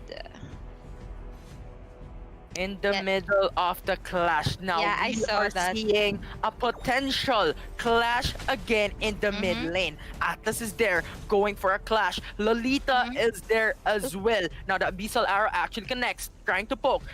Atlas goes in with a second skill, but goes back, disengage. Atlas is looking in a very dangerous position right now in that fight. Yes, and they're just taunting for each other. Like, wow. If Selena can actually do an Abyssal Arrow for Gusion, this would be a win-win for the Invictus Gaming. That's why Lolita is trying to be more observant right now because she has a lot of errors in a clash. Look at this. She's just getting all the Abyssal Arrow. Let's see here. If they're okay, Numenon Blast. I think that was too early for her, but I think for zoning out the Invictus Gaming just to push the top lane. Yes, that was the plan. They have taken another turret in their hands. Abyssal Arrow is actually not connecting but being casted. Yes. Atlas is there as well to support the fight. Loi versus Ata is not actually going to go for it. Disengaging. Lolita is there, going for a recall, going for a regroup. But Loi is standalone there with the X-Borg. The question is, who is gonna take the Lord? Because right now, the Lord is up and running. It is there for someone to take. With a 2k gold lead for Team Invictus, this might be a potential to clash for. It is a potential for them to get, and if they do, they might end it. They might get the turrets. They might go for the inhibitor turret and get laning advantage. Yes, I think this would be a potential clash for them if they're gonna go for the Lord. So let's see. But you know, this is a risky position if they're gonna go in. I think Expert here trying to secure the buff, but still Ling got it. It's a good. But here onto the bottom lane, I'm so sorry for that. Oh, look at that wave. The dragon has been casted here. Look at that damage from Lu Yi. And triple kill for that Tams. Now he's gonna go for Junjun Gaming. Junjun Gaming is gonna be down. And wow, Invictus Gaming is comeback. Comeback Israel, guys. Now they're gonna secure the Lord. That was, what are your insights with that clash, Infinity? The quick reaction of Team Invictus was the reason they won that fight. This team of 5 went to the bot lane to actually support their carries, to win the game. And now they took the Lord and are looking to finish the game for the inhibitor turret. Yes, I think it would be a tower lock. I don't know, but let's see here. Another potential clash is gonna go on, but I think they're gonna be a play safe. Rather, I think they need to push the middle lane because we all know, guys, kapag sa middle lane talaga, mas mabilis makakapag-push. You have to push it. And they're gonna wait for the Lord. Maybe this would be the last clash if they can pull it off. And for the Tagay Partylist, I think they need... Oh, wait! Another clash is going on here. And I think disengage for the Tagay Partylist. Last Insanity did really connect, but look at that damage going in for the Ling. I think he's gonna punish Export, and I think this would be a good game, well played for the side of Invictus Gaming. Wow. The Lord is now active. The super minions are there. Team Invictus is looking for an end, is looking for the win. They don't want kills. They don't want advantage. And that is it. GG, well played to the side of Invictus Esports. Game. Wow. Oh, it's esports pala. I'm so sorry, guys. Invictus Esports. I keep on saying gaming. Sorry. And now with that, we are looking at the statistics. What can you say, Julia? Okay, the Tagay Partylist was really hot for the early to mid game. I think they were just I don't know what to say. Like, paano ba to? I forgot the word in Tagalog, but they should have just got the momentum to finish the game faster rather than just punishing. We all know in ML we have to push turrets just to win, but they didn't do that. So Invictus Gaming, you know, pag talaga nakaslobo na si Ling, he is unstoppable. That's what happened in a 7-minute mark. They keep on doing the wins sa mga clash. That's my thank you very much, Julia, for that wonderful analysis. And now let us call on our host, Kaisaya, for the post-game analysis. Thank you so much, casters Julia, Naps, and Infinity. Maybe it's just that Ling and the rest of the assassins on the side of Invictus Esports was just way too much to handle. All alone with, you know, with the Atlas, by the Atlas. And most of the time as well, itong Cho talaga would be picking off any of the assassins. Tapos, magwawala na lang si Ling and everything. So at the same time, yung mga set din, we did see a lot of missed ults from the Lolita. So medyo hard din siya to actually pull off because, you know, there is a charge time. You have to charge, and ang dali-daling eskapuhin ng mga assassin yun. Like that of the Ling is just very mobile. He will just be basically be able to dash away from that one. Selena as well, quite mobile. So as even the rest of the gang in here in Tagay Partylist, there's a way for them. There's a chance for them to actually escape that Lolita ult. And I guess it's actually not of a great choice as their initiator. I'm thinking of any other options, no, na hindi na ban kanina. Sino ba? Like, will Minotaur be okay? If Kufra was not banned, maybe okay too. So, but the Lolita, mas maganda kasi siya. Lolita is actually better if maybe there's a marksman on the side of InvictusEsports. You know, to shield off, to block off the range damage. But then again, well, it's okay. It's no worries because we still got a lower bracket for Tagay Partylist to hopefully make a comeback. But for InvictusEsports, you succeed on this match in the round through in the upper bracket. So congratulations, you'll be moving forward to round 3. Well, for the meantime, for our next match, BAKALxBOTE, mga pangalan ng teams natin, no? Tagay Partylist, BAKALxBOTE. Yun. Anyway, BAKALxBOTE versus Pegasus Arsenal will be your next match later on. But for the meantime, we will just be heading on to a really short break. Once again, your hosts and casters, I'm Kaisaya, and together with me are casters Julia Naps and Infinity. We'll be back.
The strongest ninja has arrived.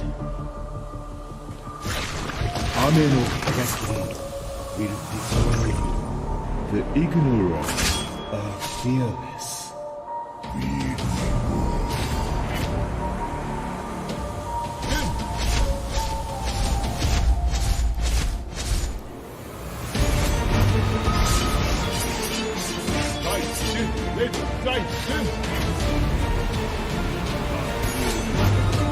Even stronger.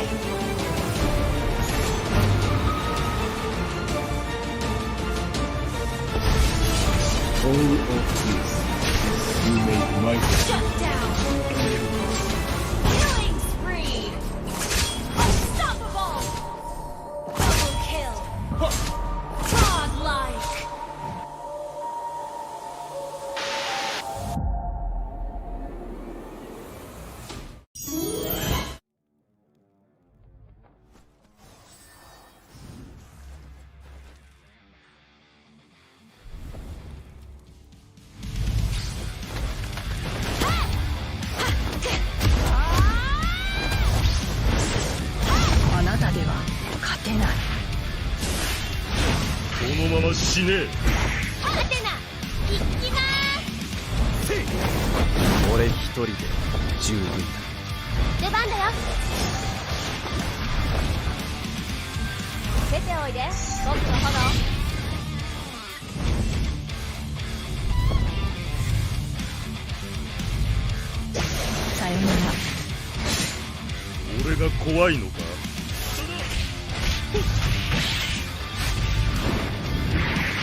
Hey, good afternoon. We are back here at the Kaisaya Community Cup Mobile Legends Bang Bang for the month of August 2020. I'm Kaisaya, I'm your host, and together with me are casters Julia Naps and Infinity. But of course, before anything else, thank you so much again to our dear sponsors, ASUS Republic of Gamers and Sadis Philippines. If not for you guys, we won't be having these amazing giveaways and prize pool for our participants and viewers. So to our viewers who's currently watching on Facebook, wag nyo nang palipasin ang chance na manalo ng 300 diamonds worth of giftable items. So type !notify in the Facebook live chat and share the live stream publicly on your Facebook wall with the hashtag KCCMLBB. Malay nyo, diba? Manalo kayo. But yeah, welcome to our viewers on Facebook, YouTube, and Twitch. We will mainly be speaking in English with bits of Tagalog, just to, so at least our friends on YouTube and Twitch will be able to relate on what's happening in the current meta in the Philippines. And what you're currently seeing on screen are teams Pegasus Arsenal on the blue side and BAKALxBOTE on the red side. So far, casters, maybe I'll ask Julia Naps first. What do you think? What can you say about the current draft right now? Medyo nakalusot yata yung isa dito, no? May nakalusot. Si Yujong. Yujong.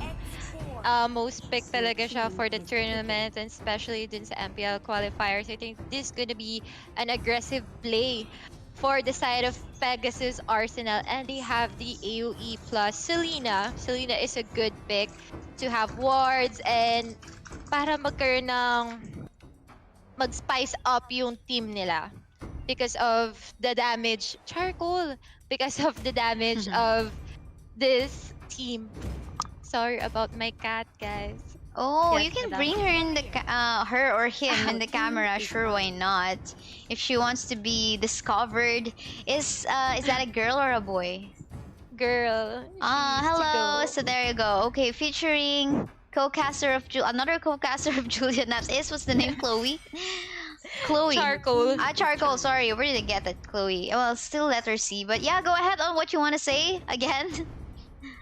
So I think this would be a good composition having that X-board for the to make it more reliable to Yuzong, because the last Insanity is more of a good initiation fight for me. And for the side of the BAKALxBOTE, they have the Atlas. Atlas is a good tank, as well as the Valier. Oh my god, Valier is a good support for me, Madam Kai, because he can actually poke a lot of enemy teams. Yeah, and knockback, pushback, whoever would want to go onto that Yissenshi. But how about you, Caster Infinity? I mean, anything? Oh, there's a Gatot Kacha other than the Atlas. Anything you can say so far on the pickings that we can see? I have seen Yujong play a good role in the past few days, in the past few games that we have seen, and today we are looking at a Yujong pick. It is not banned by the red team, and now we are looking at it again. But the question is Yujong worth it for the red team to give to the blue team for the Yi Sun Shin, or is it not? Because Yujong into the mid game, into the late game, can be very devastating and can dominate the game. This is the second time that I see a two marksman composition, marksman assassin, given that there's a Roger and both a Yisenshin on the on one side. And usually whenever we see this kind of composition, they're really fast in terms of taking objectives. DPS damage is there, turret targets will just be super easy. But then again, let's not forget about that show on the side of Pegasus Arsenal, because that, although a burst damage hero, type of hero, he's really great in terms of taking objectives too. But then again, a much more tankier lineup, as I can see in here, is on the side of BAKALxBOTE. They kind of living up to their names, Bakal. So matigas, ganyan. Yeah, BAKALxBOTE. But for the side of Pegasus Arsenal, maybe we can talk about sustain. Not really that of base HP that they got in here, but in terms of sustain, regeneration and whatnot, they have this too. So I guess it will just boil down onto execution. But for the meantime, really quick, just give me your side, casters. Julian Apps, which one is for you? I think I'm gonna go for the BAKALxBOTE. BAKALxBOTE. You really like team names with, yeah, quite unusual ones. But how about you, Infinity? I'm going for Team Pegasus. Pegasus. All right, let's have our casters discuss why they have picked those teams. But for the meantime, I'm going to give the floor to our casters, Julian Naps and Infinity. Take it away. Thank you very much, Ate Kaisaya, for that one. And we are now here. Game 5, Day 5 of the KCC MLBB. And we have BAKALxBOTE versus Pegasus. For the side of Pegasus, we have Zishan for that export blocks. For Selena Soul for Yuzong. Kokong Gaming for that Chu. And Yami Tihi for that Link. Indeed, and D Genesis using that Atlas, Zelk Frost using that Yisun Shin, Jaime using that Valier, Gatot being used by Sad Life, Mad Life, and Roger being used by 2 assistants. So for the first seconds, they're just securing the buffs. Yun talaga yung gagawin nila. Let's see if they can actually contest this. If they're going to contest the blue buff of the side of BAKALxBOTE. You know, what do you expect from this rotation, Infinity? And now it actually surprises me that Yu Jong in Team Blue or Pegasus is not going for the funnel. I was assuming that they were going to funnel Yu Zong, but right now I think they are going for Ling. Yes, I think they're gonna go for the Ling and they're just gonna make it to make farm. But here onto the middle lane, Ling going in with a nice damage right over there. Look at that damage from the Yu Zong, but saved by the Valier. That's what I'm saying about Valier. He can actually poke and push back enemy teams. Indeed, and that might delay the potential fights of these teams. But Ling, look to the first blood in the top lane. Killing of Yi Sun Shin, a hyper carry potential, a MM role, and that would give them an opportunity to punish Team BAKALxBOTE, and that's another one to the side of Team Pegasus. Wow, aggressiveness of the team of Pegasus. They're going in for the goal, and look at this, Abyssal Arrow did really connect here. Let's see if they can actually push through, but I'm not sure if they're gonna go for a tower dive. It's gonna be bloody if they're gonna go and take it again. Take it again, indeed, because Ling is going into the fight. Selena taking down Atlas in that engagement. And Ling going in hot, taking down the red buff. If he has this, if he gets this, Yi Sun Shin might not have enough damage into the layer fights, and X-Board killing of shutting down Valier in that engagement. They invested so much of their ultimate for a one hero. So let's see here onto the turtle side. Okay, they're just taunting.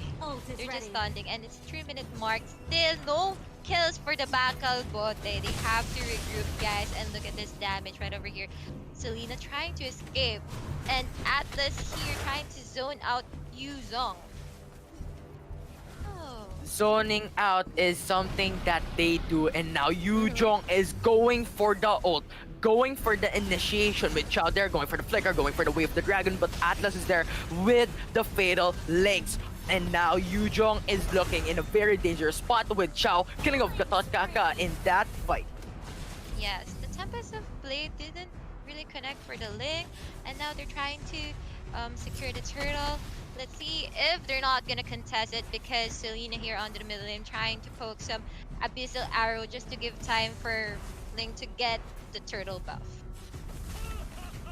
Turtle buff is something that they could use, is something that would give them an advantage in the later games to come, in the later fights to come. And I think it would actually mean more for Team Pegasus, because they are looking very aggressive in this fight, and Atlas is very danger, but going to be forced to use the second skill to go back and use a recall.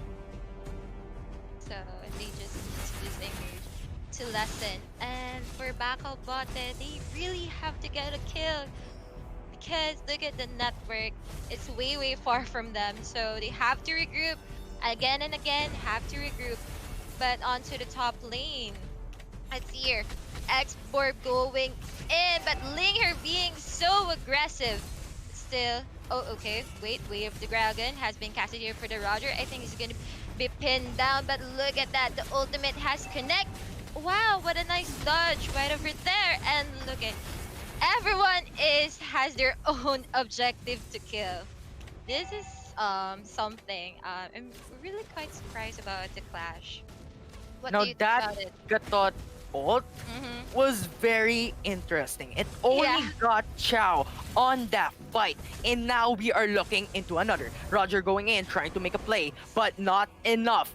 Atlas is there, but with the mobility of Selena, they are safe with Abyssal Arrow being casted out, not connecting to anyone. Now Atlas, Valor, and the rest of BAKALxBOTE is playing very defensively, because if they don't and Yujong is there to contest them. Now going to the fight, Ling goes in with the burst damage, and that is enough to take down Roger. But the question is that enough to take down the rest of the team? Ling goes for the ult, not enough. Export goes in as well with a flicker with a mega kill of Gatot. Valor really low. Chow goes in with a flicker, and that is it. 2 members remaining to the side of BAKALxBOTE. We might see an engagement here, then Chow just sitting right there waiting for a play to be done. And then with the rules, like they don't need to be a team fight. Rather, they're just choosing which enemy hero they want to kill. For the BAKALxBOTE, I think they have to regroup and stick with their being defensive, since all their turrets are being pinned down. They have to farm more to get more items so they can actually fight against this Pegasus arsenal. I agree with you on that one. Regrouping is something that they need, and now they are looking into the fight. Once again, that regroup had the advantage, had the numbers to kill of Chow, and now Team Pegasus does not have Chow left. They are 4 members into this team, into this tower advantage takings, and Gatot is looking very dangerous. So he's looking very dangerous, and I think once again I'm gonna say this: they have to be defensive. Just clear the lanes until they have the item to win a clash. This could be a comeback for us. For the BAKALxBOTE, they just have to regroup and have a good team fight. Communication is the key to win a clash. Let's see if Atlas here is gonna looking for an opportunity to go, and I think Kokang Gaming is just trying to zone out the BAKALxBOTE. Yeah, but Chow is on the weak side of the map. His teammates are not there, and now Yujong is coming into the play with the ultimate. Gatot goes for the ult, but not actually connecting to anyone. Now he is in danger. Ling going for the burst damage. Export is going for the Gatot. Gotcha. Yujong really sustainable, going for the ult as well. Fatal Links connecting to 2. And now that is 3 members remaining for Team BAKALxBOTE. And that is another. Roger is the only one left to survive, to defend the base, to defend the next fights to come. Wow, the damage is there. The damage is there. Yuzong and Ling is a good tandem for it. And you know, my observant of the BAKALxBOTE, I think they should not lose hope about this. When every time Yuzong's gonna enter, they're like trying to disengage and they're losing their momentum to actually fight. Since they have a lot of AoE, like Valir, Yuzong keeps on getting the Valir. That's why you're losing the team fight. And I think they have to protect the Valir, or Valir needs to have a good position, just to, you know, crowd control the Ling rather. Good position is what we need to see for BAKALxBOTE, as Julia have said, and it is true. In fact, we need to see ganks. We need to see 1v5 plays coming in with Team BAKALxBOTE if they want to win this fight, if they want to win this game and have the advantage back on their side. They really need a good positioning, especially the Valir. He's the support here, but look at that aggressiveness by Cho. I think they're just gonna wait for the Lord, or they're gonna push the top turrets. They're just taunting the side, pressuring the BAKALxBOTE. Rather not go out to their base. And now this is what is interesting because Ling has been farming all along while his teammates are going to pressure the lanes. They're pressuring the top lane, they're pressuring the bot lane, and now Xborg is really bad in a situation because he might get pinned down. Roger goes for the AoE, goes for the poke, but is not enough to take more damage. And now Chao and Ling is looking for a play.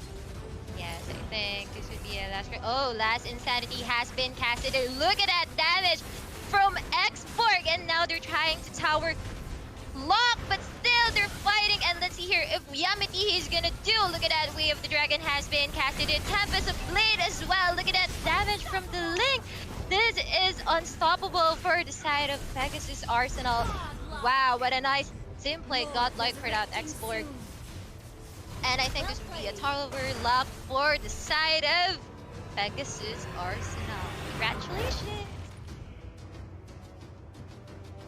Yes, indeed. That is GG. Well played to the side of Pegasus. And I just want to say, Ling was a very crucial part on that fight. Pegasus was so good in communicating in team fights. They have know where to get their fights, where to get their advantages, and I think that was the reason why they won. And with that said, I just want to call out Kaisaya for the post-game analysis. All right, thank you so much, casters Julia Naps and Infinity. Quite a dominating match in favor of the Pegasus team. Right over. I think they know what they're doing. I mean, especially I want to commend that Cho. Although he got a silver, I think he deserves an MVP because, you know, there's just a lot of space created by this Cho alone. And sometimes you would expect actually he went for a tank role. That's why I see. So that's the reason why he's the one creating the space, zoning out the members of BAKALxBOTE in such a way that he gives enough vision as to where the opponents are, and that is actually very crucial in any MOBA game that, you know, wherein you have to know where the locations of your opponents are so you can choose to decide as to are you gonna go for this objective or are you gonna go for a team fight and whatnot. But yeah, commendable plays and space creation by the Chow. And then, you know, the decision making of the team in terms of going for a follow-up or an engage when they are ready as a team, and that really worked out. As for BAKALxBOTE, I guess I was just wondering, there are many times when the Cho is all alone, you know, zoning out, but I'm not too sure as to why they're actually not trying to pick him off, especially they got an Atlas anyway who can set him up.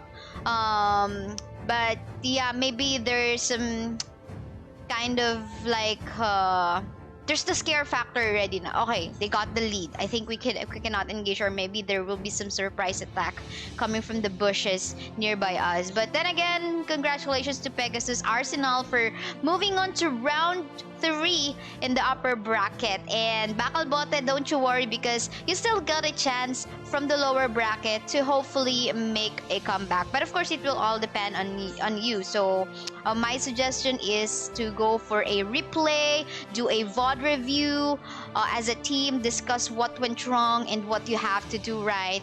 In such a way, you will be even more prepared for the upcoming matches. And that is what these community events are for. If you really want to go pro and if you really want to take the opportunity in competing in the esports scene, you really have to put a lot of effort, commitment, and discipline in this kind of field. But yeah, for the meantime, up next is Kaisaya Dragon Warriors. These are actually my friends, not really a team that I manage, but they want to make use and put my name up there, so I appreciate that. Thank you so much for showing your support and love. They're gonna go up against Amanikable Revolucni. So later on at 4:30 p.m. Philippine time. For the meantime, me as your host and casters Julia Naps and Infinity will just be heading on to a really short break. Don't you go away.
The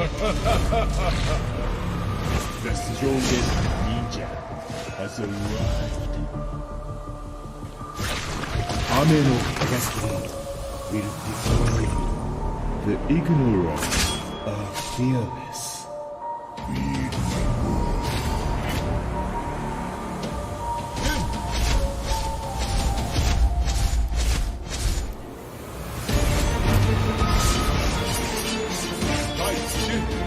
my even stronger.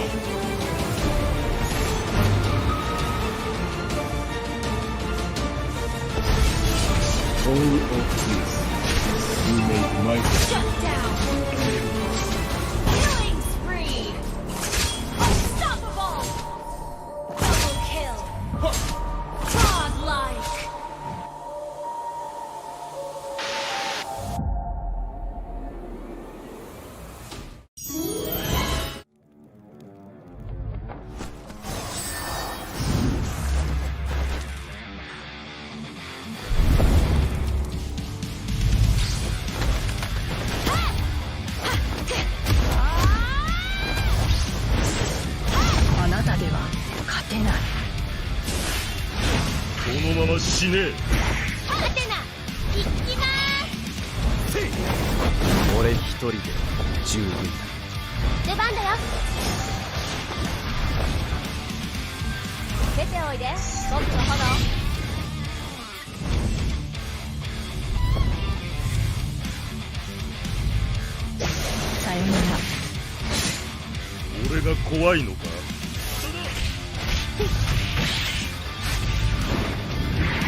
The Black Dragon has arrived! New adventure, new legend.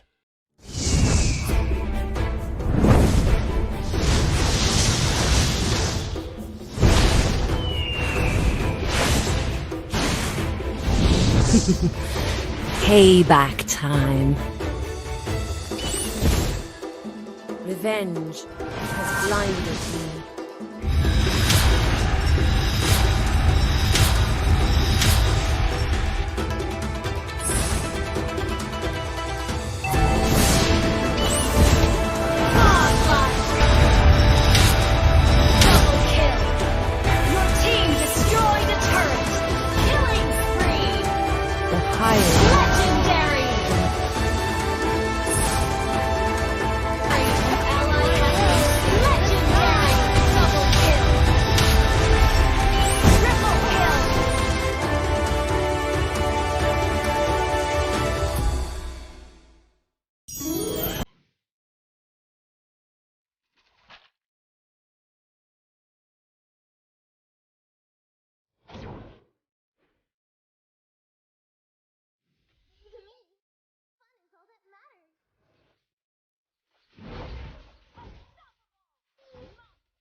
Hey, good afternoon. We are back in here at the Kaisaya Community Cup Mobile Legends Bang Bang. That is our featured game for the month of August 2020. I'm Kaisaya, I'm your host, and I'm with casters Julia Naps. And what's the name again? Infinity. Sorry, I think I didn't hear you. Hello? There you go. No, I mean the cat. I'm so sorry.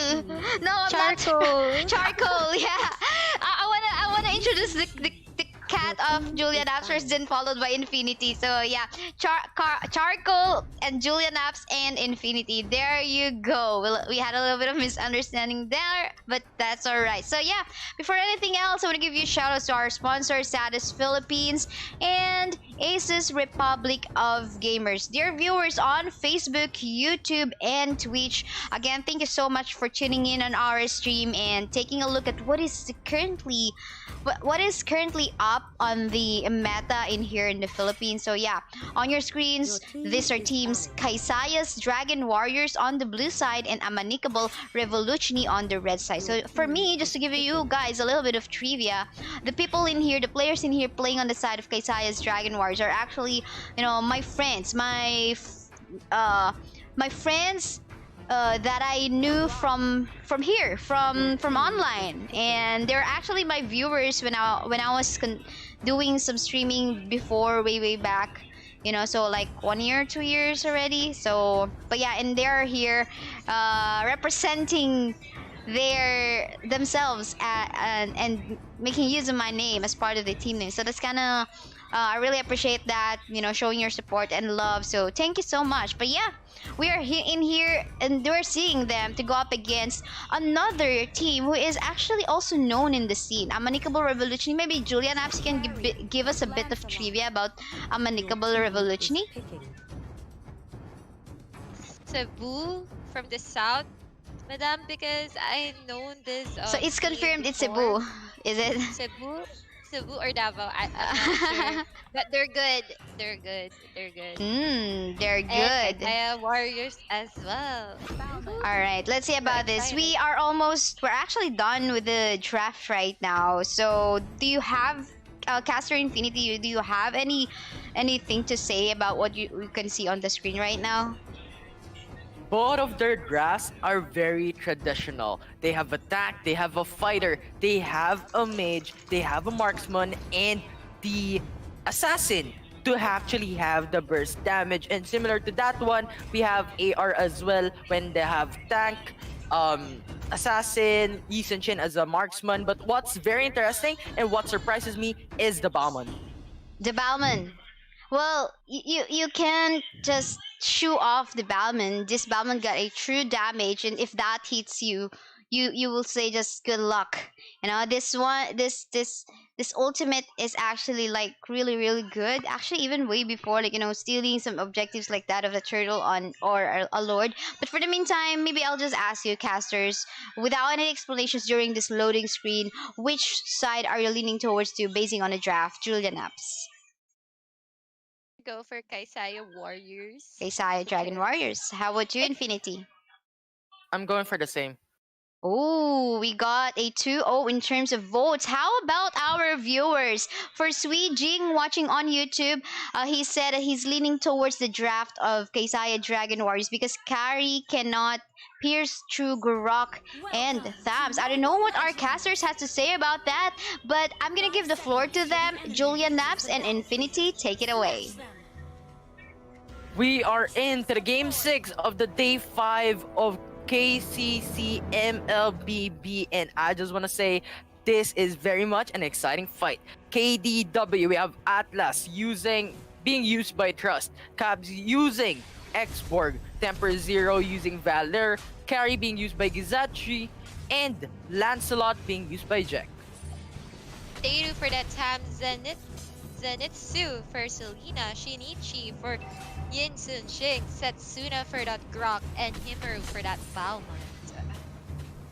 I think this would be a potential first blood. Low health here for the Atlas. Flicker out just to save his life. And let's see if they're going to get the blue buff on the side of the blue team. Oh, that would be a successful steal. AR being very aggressive. Yi Sun Shin got the invade, got the blue buff, and that is actually very good into the side of Team AR because Lancelot needs that blue buff, needs that buff to actually flourish into the later game, into the fights that we are going to see in the next minutes to come.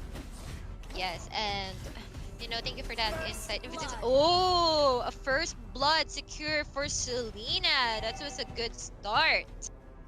I mean, like, the Abyssal Arrow connects really good. Now she's here onto the bottom lane. Let's see if she can actually punish one more, like carry, but she's rotating right now to the middle lane. Mid lane carry and Valor is there, but they don't know. Grok is right here waiting to actually make a play, and a Abyssal Arrow actually connects, and that is another one down in favor of Selena. Yes, and you know what? Selena is on fire. Like, the momentum is there. Actually, every time a Selena player gets a first blood, the momentum is really aggressive, and which is I like about a Selena user. Now let's see here onto the bush lane. Trust here disengaging, but they're trying to zone out just to get a lot of objectives like the minions and the middle lane. Yi Sun Shin's ult clutched that kill. Atlas was killed by the global ult of Yi Sun Shin, and it is actually something that I want to point out. The Yi Sun Shin ult can give off information to their side of the team and could go for the last hit. That what we saw a while ago, and that is another kill in favor of Team AR, looking at a 1k gold lead. Yes, thank you for that insight once more. Let's see if Lance can actually get the buff. Now, 3 versus 2. I think Export needs to help his teammates. Jack here is on low health, and still Yi Sun Shin got the buff. You will never get the buff, Lancelot. That's what he's saying. So, wow, I think they're gonna secure the turtle. And while they are doing that, Selena, we're going to get the tier 3 turret. And Balmon with a true damage ult has killed Atlas once more. And that is another kill in favor of Team AR. Yes, and Export trying to steal the turtle, but still, it got for the Yi Sun Shin. Now here onto the middle lane. Low health for that Lancelot. Another slain for YSS, and that was a good team play, like aggressive team play. I think they're gonna go for an early game.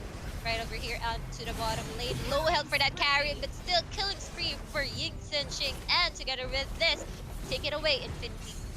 I really like the rotation, and now we are looking into another one. Selena goes for the mega kill amongst Valor, and that is the proof why I love their rotation. They are putting their priority into rotating, into disrupting the farm of this here. Of these carries, and that is what we're looking at. They are going for objectives, they are going for the tower, and are looking to punish these Harper carries. Ooh, wait a second. Wow, what a nice punish right over there by Tams. Low health for Trust, and here comes Bauman. I think he's gonna go for it. Ooh, not a nice flame. And let's see if they can actually push here for the Bauman. Carry getting that kill. That's a good thing for them, because they really need to regroup. Once again, I'm saying this all the time. Regroup. If you're like being under pressure to the enemy's team, they can still do this. Just being defensive and just farm more.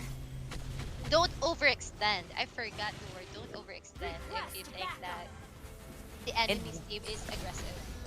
And what Ate Kaisaya have said a while ago about Balmond is true to your reality. We are seeing into the fight, Atlas goes for the fatal links, but is not enough to make a play, and that is another free kill to the side of Team AR.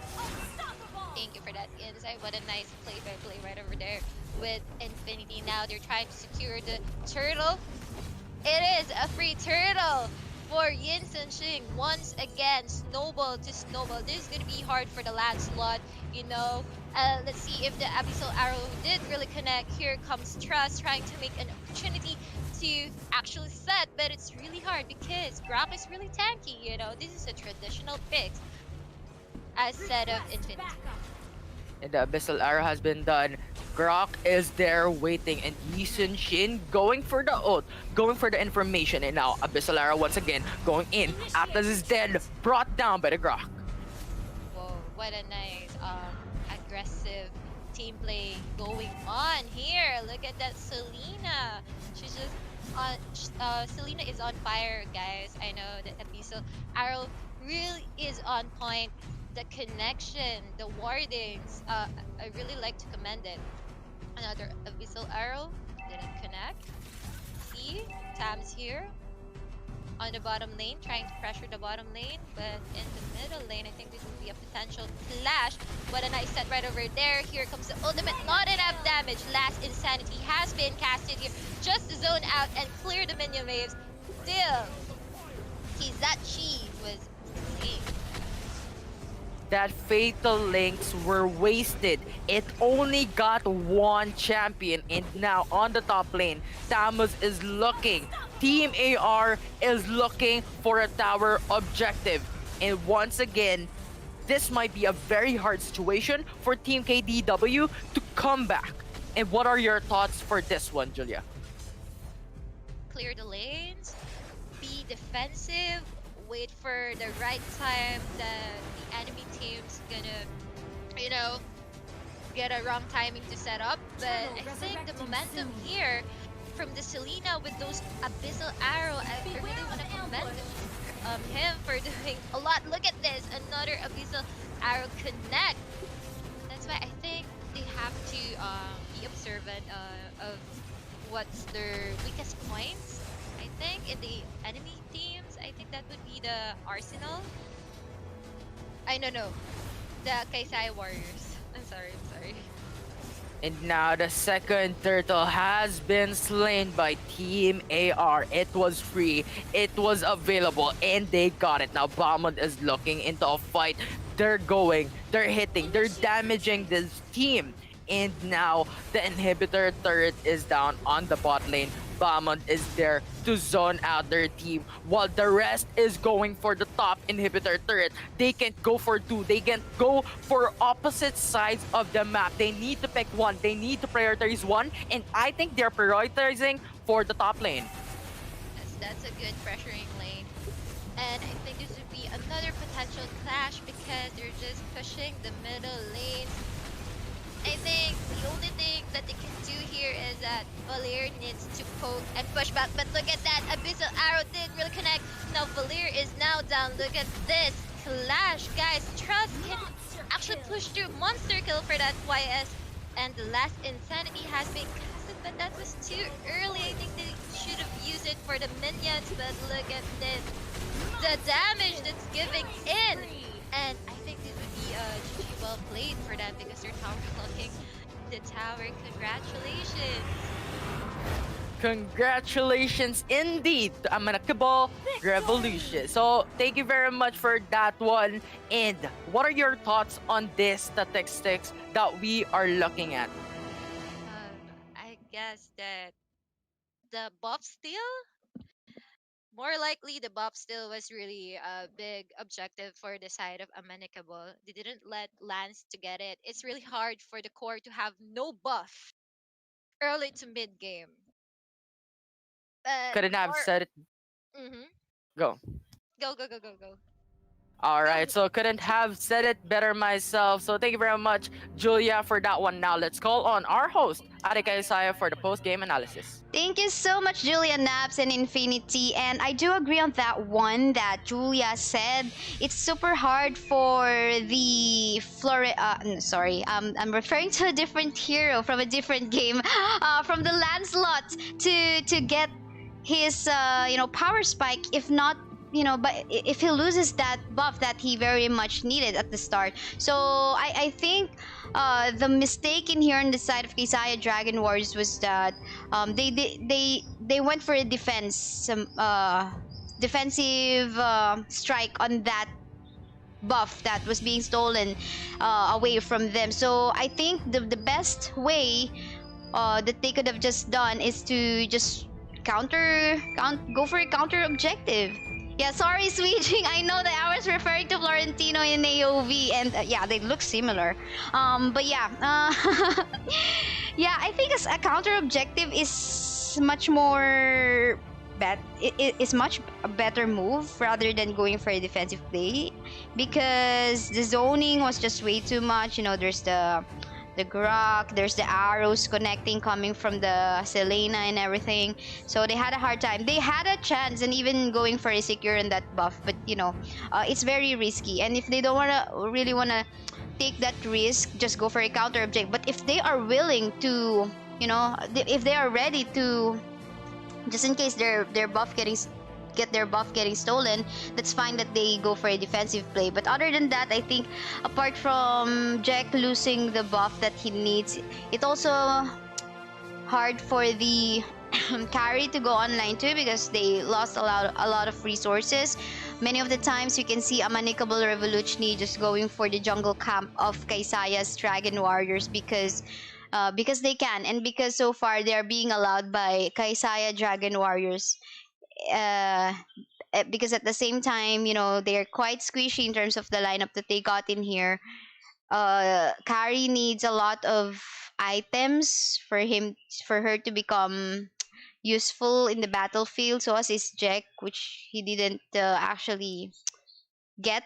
No items, no gold, whatnot, and you can see the difference in here. You know, Yisin Shin just getting 609. Look at that, 8.7. But other than that, I guess we just have to congratulate Amanikable Revolucni for pulling off a good show in here. Congratulations, you're making it up to the next round 2 in the upper bracket. But don't you worry, Kaisaya Dragon Warriors, we have this lower bracket wherein, you know, decision makings can still be cleaned up, and for sure there is hope for you to make a comeback. All right, so before we head into the next round or the next series for today, the Racing Dragon versus Hulawski Esports Visayas, I want to give this floor to our casters first, because we're gonna be changing or shifting casters later on. So Julia Nabs and Infinity, maybe you wanna promote your social media stuff.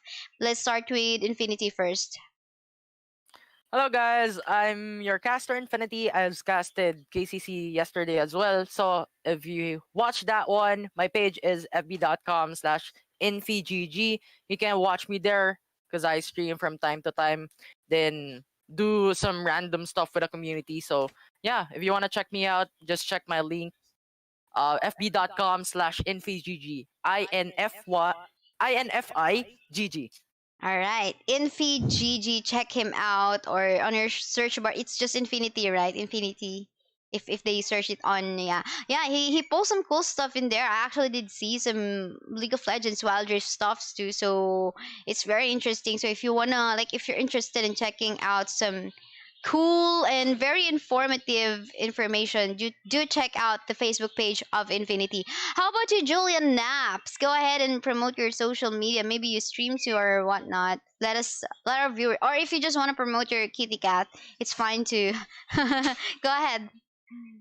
Guys, you can follow me at Julian Apps on my Facebook, and for my page, it's Spicy Bacon, BAECON. So yes, guys, and this is Charcoal, by the way. She's makulit. Charcoal, yes. All right, thank you so much, guys. After a few minutes break, we'll be back with more action.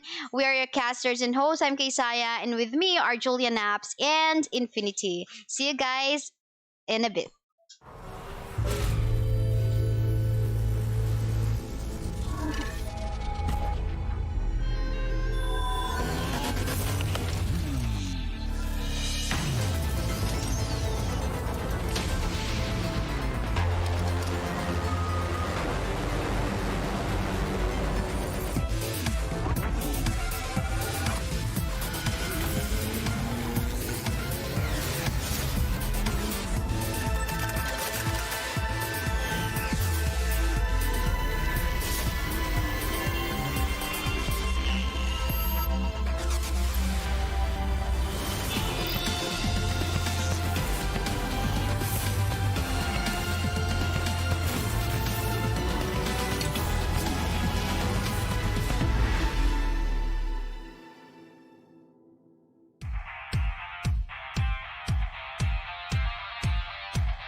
The strongest ninja has arrived. Ame no Tagay will destroy you. The ignorant are fearless.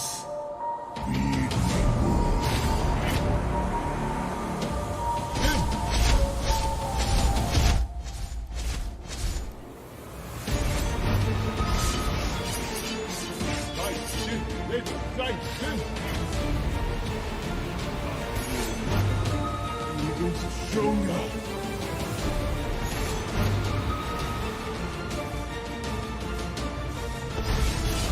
All of this you make my Shut down!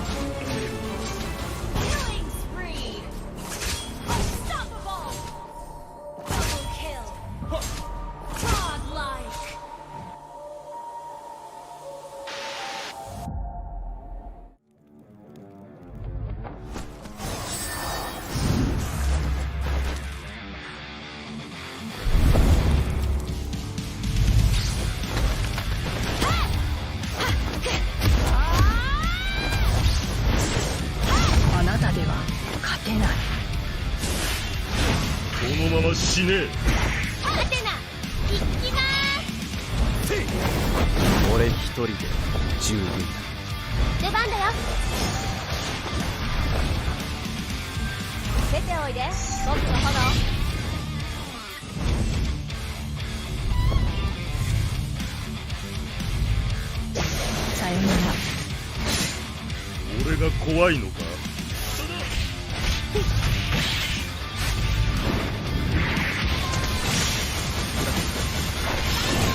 Payback time.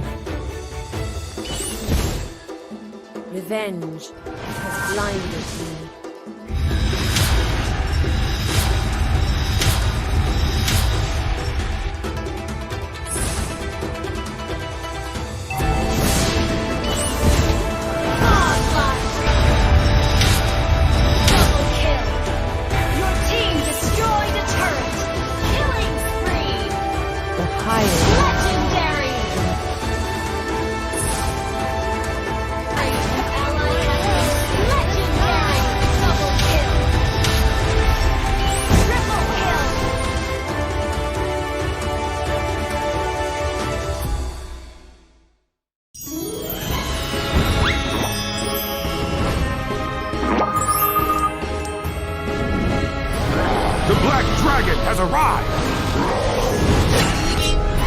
New adventure, new legend.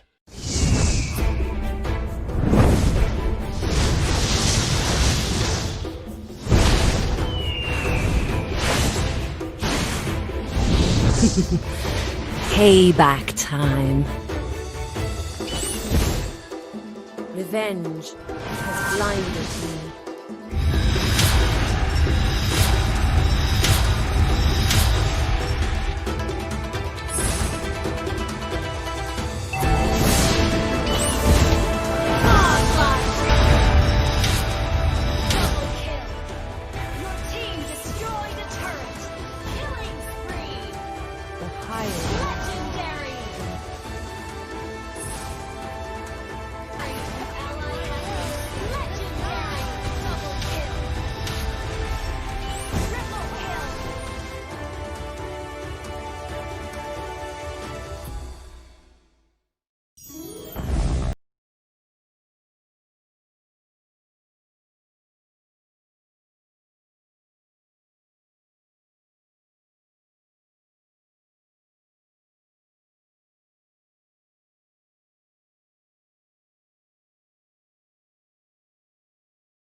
Everyone, welcome back to another episode of Hero Spotlight.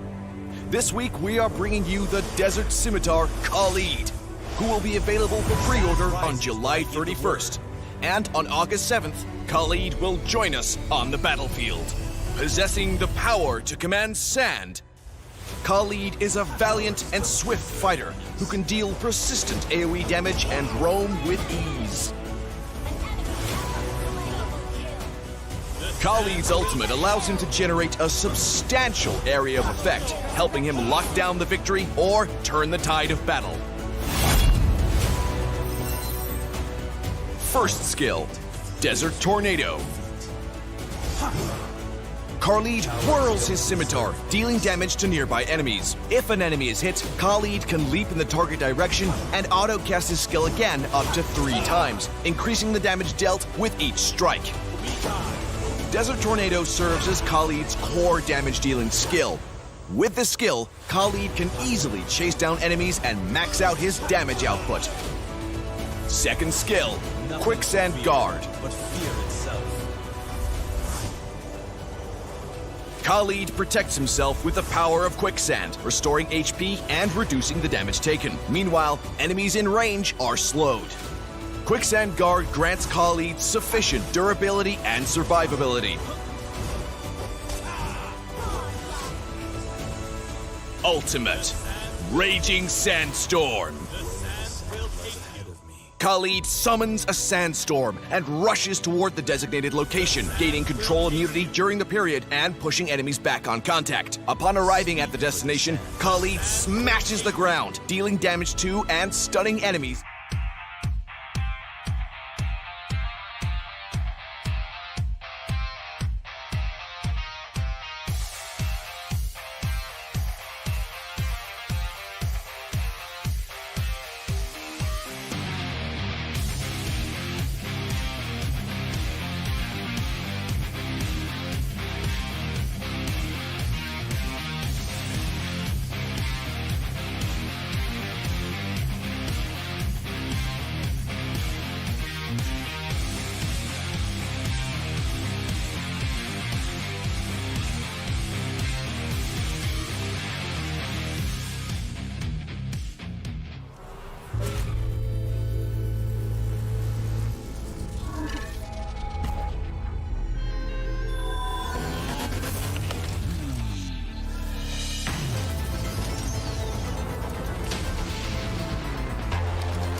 Hey, good afternoon. We are back in here at the Kaisaya Community Cup Mobile Legends Bang Bang. That is your featured game for the month of July. I'm your host, Kaisaya, and with me are casters Justin Gaming and Tofu. Say hello to the camera.